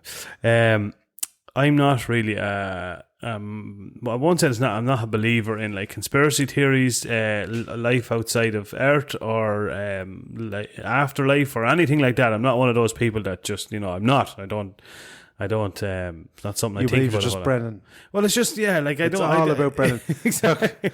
No, and Deb will attest to that. No, she wouldn't. No, I'm just not one person that I just don't. You know the way some people they're so. They believe in stuff so much. I think a lot of the time they let their imagination runs a little bit blinkered. wild. Yeah. So I'm not like that. But yeah, we were out on what was that, Tuesday night? Monday night. Myself and Big Mac, of course, were out for a couple of rabbits and an old fox. Missed 2 rabbits and realised I was using a different round. So anyone that says, "Oh, it doesn't matter," it absolutely does. So whenever you have 0 to use it. So yeah, I don't know how I fucked up there. I obviously brought out the wrong box of rounds. But anyway, so we were in a field just about a couple of 100 meters from my own house. 12:30 at night, I was had the infrared and I was having a bit of a look around and dropped it down, and I looked at McKeever, and McKeever, he was just obviously just glancing up into the abyss, and I looked at him, I said, what are you looking at? And he just looked up, he said, what the fuck is that? And I says, what are you looking at? And I just looked up, and instantaneously I could see it, right? The only way to explain it was like, I suppose, like if you were to look at it, like for a minute, you think you'd say, oh, it's an airplane. Say, oh, that's an airplane. But then when you studied it for a second, there was 2 things that became immediately apparent. First thing was the distance it was away was unhuman. I mean, like, even that plane that's at, say if planes fly at 38,000 feet, you look at them and say, yeah, he's at, I'm not saying you'd be exactly accurate, but you can gauge the distance. Yeah. This thing was fucking 50 times higher than that. I don't know 50 times, but it wasn't anywhere near that. I put it that way. Yeah. And then the second thing that was very, very clear and evident was the speed in which it was going at was unhuman. I've never seen anything like this in all my life. Like, the way if you look up at a plane, like planes are flying at probably, they're probably flying at 0.8 of a Mach, or it's probably 600-700 kilometers per hour. But you can look at it and you can follow it for a dry lane, for quite a while, like, and it looks it doesn't look like it's barely moving. Yeah. This thing, man, was, I can't exaggerate. I can't even probably describe how fucking fast this was moving. Like, And then now this is the bit where people are going to go, oh, here we fucking go. We've heard this before. But there was a light. There was a light from, I suppose, what we'd say at the front of it or whatever. There was a light. You could see a light. And there was no red flashing light or anything like that, but there was a light at the front of it. And as it was coming, now we were only looking at this thing for maybe a minute or two. No, not even. Maybe about a minute, I'd say. And as it was coming, now I'm not when it was directly over us, but as it was coming, the light that was on the front, it like as if the light that was on the front turned down. And there was just not a massive flash, but a fairly fucking significant flash, a light flash out of this thing. Like if, you know, we both like said, fucking hell. And next thing, then the light is like as if that light went back to the position it was in. And we followed it, man, for about another 10 or 15 seconds, honestly, and then it just completely disappeared. But the speed in which it was going at was, I can't stress that enough. Now, I'd be a bit of an aviation geek. I love that in aviation. I have an app on my phone, Plane Finder app, and it goes in, and if there's a plane flying over, it'll show you on the map, and it tells you where it is, the altitude and all that, right? So the first thing I looked at was that, is it a plane? And it wasn't. There wasn't a plane within fucking 60 fucking nautical miles of us. And then the second app I have on the phone is the ISS, the space station app. And it's kind of cool because it sometimes goes on to a live feed and all that. But at the time when I was looking at that, which was at 12:30 on Monday night, the US space station was somewhere on the west coast of America. So it wasn't that. Maybe it was a satellite. I don't know fucking anything about them. And I say I don't know anything about. Satellite with a fucking torch. Yeah, I don't. Honest to God, I don't know anything about them. But all I can do is tell you exactly what we've seen. And McKeever will attest to this as well. And we both walked the whole way up the field, and we both said, "What? Like, what is that? What are we just after seeing there? Like, it's not a fucking shooting star. It's not a plane. It's not the space station. What the fuck is that?" You didn't stop to pick up a few mushrooms rattling away, no? I know, man, I know. No. I know, no, we didn't, no. We definitely didn't, no. Thank God you didn't do that without me. Hallucinogenics, yeah. That's fucking mad, man. Yeah, man, honest to God, no, genuinely, that's, and again, I'm not some lad that sits here with a fucking tinfoil hat. I'm going to be honest, right? You know, like, spade is spade. You're not the greatest shooter in the world. You're not the greatest fisherman. But, like, you're not one to bullshit, you know? No, I'm not really. No, I suppose not. That'd be my probably fault in a lot of ways. I'd be probably a bit too straight times. Like that. Like, if it was somebody else telling me the story, I wouldn't fucking believe You'd be like, it. But this is Devin, like that's fucking just mad. The man. most fun. Like, and then I'm just saying, like, you're a club man. I don't think I'm going to be fucking going back. There's some freaky fucking shit happening. This wasn't in the club, man. This was across the road. Oh fuck! That's the fuck, man. It is Bradford, I suppose. Like, you know. Do you know what I mean? We're on the good side of fucking Kildare here, lad. The good side of Kildare, for fuck's sake. You're from Blade, Newtown, what? I'm not from I'm from Hartland. Hartland, Blade and Enfield. Blade and Enfield, what? Blade and Rappa. The Dublin side of Enfield. Honest to God, man, that's what we saw. Like, I can't. But hopefully, someone's. I was thinking, like, now chances are it was probably maybe there's like some sort of a satellite that was moving or something. I don't know fucking anything about it. But the light was a bit fucked up, alright. Yeah. So that is fucked up, man. Yeah. Maybe it's coming back to get that fucking squawky thing that we heard the previous night before.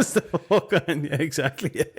I don't know, man. I didn't get anal probed or anything as far as I know. So maybe we shouldn't have mentioned this particular, but we're encouraging people to get out and hunt, and then we're telling them there's UFOs and unexplained fucking banshee kind of screaming going on. Yeah, well, look, we saw it. It was cool. It was get out there. Definitely. Your anxiety be gone. Exactly. Yeah. You'll have something completely new to worry about. Banshee chasing you out of the woods at 12 o'clock at night. Go home and lock yourself in the bedroom. But yeah, man, that was it. I can't explain it. Don't know what the fuck it was. Hopefully there's someone out there that'll say, yeah, it's you're a fucking idiot. It's only such a fucking thing. But genuinely the speed of this, like, I can't really describe how fast it was moving, but like it was just moving so fast. Like that was what was crazy. Look, maybe it wasn't it that was moving. Maybe it was. Do you know what I mean? Us that was moving. I don't know. To it. Yeah. No, absolutely. Yeah, 100%. I don't fucking know. I don't fucking know, man. I've no. My astronomy wouldn't be great. Yeah. It's never night you don't go out. We don't see something. Honest to shit, man. That is for sure. Yeah. Honest to God. Yeah, exactly. I got some really cool, actually, thermal images as well, which I'll be sharing over the next of some hares and rabbits, man. Did you? Yeah. Oh, man. Fucking. So I'll share them over the next couple of days. But Yeah. just because I like that, I just took a moment and there was 2 or 3 hares like bouncing around, and Deadly. I just it was something to Cool. again, to highlight like what you were doing as well, the clarity in which absolutely. I had to laugh at some of the lads in the English ones. Oh, what a fucking cow at fucking 30 fucking yards. Yeah, what about the cow that was behind See that cow? And then the other one was behind that one. Remember, see that other one that was about 200 yards? Well, first off, the first cow, there's this thing called, especially on the Zoom, Yeah, exactly. Pretty sure the cow was probably 60, 70 yards when you took that shot. Absolutely. And then, you can start counting back. Work that 1 out. cow, 2 cow, 5, quite quickly. You can go all the way to maybe 300 yards there. Yes, absolutely. So, but they just don't get it. But anyway, not the matter. And then the ironic thing as well, that if you wanted to, you could actually zoom in on the furthest cow away. Yes. And have him looking like the first cow. So on we go. It was just when the whole point of that post just went over so many people's heads. Yeah. But anyway, sure, look, you can't. But the worrying part, like, because when we're here, like saying we're all in this together, but then there is people that maybe shouldn't be in the sport too. Like, there's one guy who said, like, you don't really need clarity in terms of spotter. A blob will do, or something to that kind of effect. Jesus Christ! No, we do just not. for spotting purposes. What are you talking about? No, blob. we wouldn't. A blob. No, a blob could be Asher's anything. only Jimmy. Blobs. It's only fucking Jimmy. Jesus Christ, man, or something. He had a bit of diabetes. Was on his last legs. For fuck's sake, man. And then someone put up a post. Did you see some lad commented on that the video with the magpie? Oh yeah, about witches. No. Yeah, he says over in Africa, they're owned by witches or something. I was just like, okay. What do you want me to do with that information? I did block a couple of nut jobs, with the that's evil more or was there a few? Yeah. Was there? I was going to just put up one of the pictures of the O's that last week that I seen. Yeah, with their eyes pecked evil, out. Yeah, you're right, man. Yeah. You're right. Yeah, exactly. Yeah, evil. They're evil little fuckers. Evil little bastards. Yeah. Honest to God, yeah. But you look at, you can't fix stupid, as the fella says. No cure for it, Bernie. Sinead, lad, but we wrap it up there. Better, because it's 12 o'clock at night. 12 o'clock at night, man. I have to go out. Where am I tomorrow? Up in Dublin somewhere, I suppose, yeah. 12. It's 12:30. Let's get the fuck out of here. Let's keep her lit. Hope you all enjoyed that. Yeah, hopefully that's something different. And thanks for tuning in. It's food for thought. And any lad that's out there that's under a bit of pressure, get out for a walk at least, anyhow. Absolutely. Absolutely. Vote for the Irish Hunting Podcast. Become the next host of the Late Late Show. No, ship sailed. It's that other fucking yacht from the north. Guilty, is it? Guilty. Yeah, that ship has sailed, man. Imagine us that we get on. I can't. My microphone's not working. Oh man, it'd be fucking cat, wouldn't it? At least we'd have somebody to do that, man. Yeah, it'd be some job actually, wouldn't it? It'd be fucking grand. We'd be there. Hey, Roisin, fix that sound there, will you? I'd be standing there looking over shot. Oh, so that's how you do it. Oh fuck, I was wondering what that button was for. Yeah, exactly. Yeah. Come here. Don't forget as well. Get your subscriptions out or for Rural Pursuits. I think it's open now. You can order it now. Yeah, that'll be coming out in another couple of weeks. So there's going to be some class stories in that. I can't wait for that. Can't wait for that, man. So I was kind of.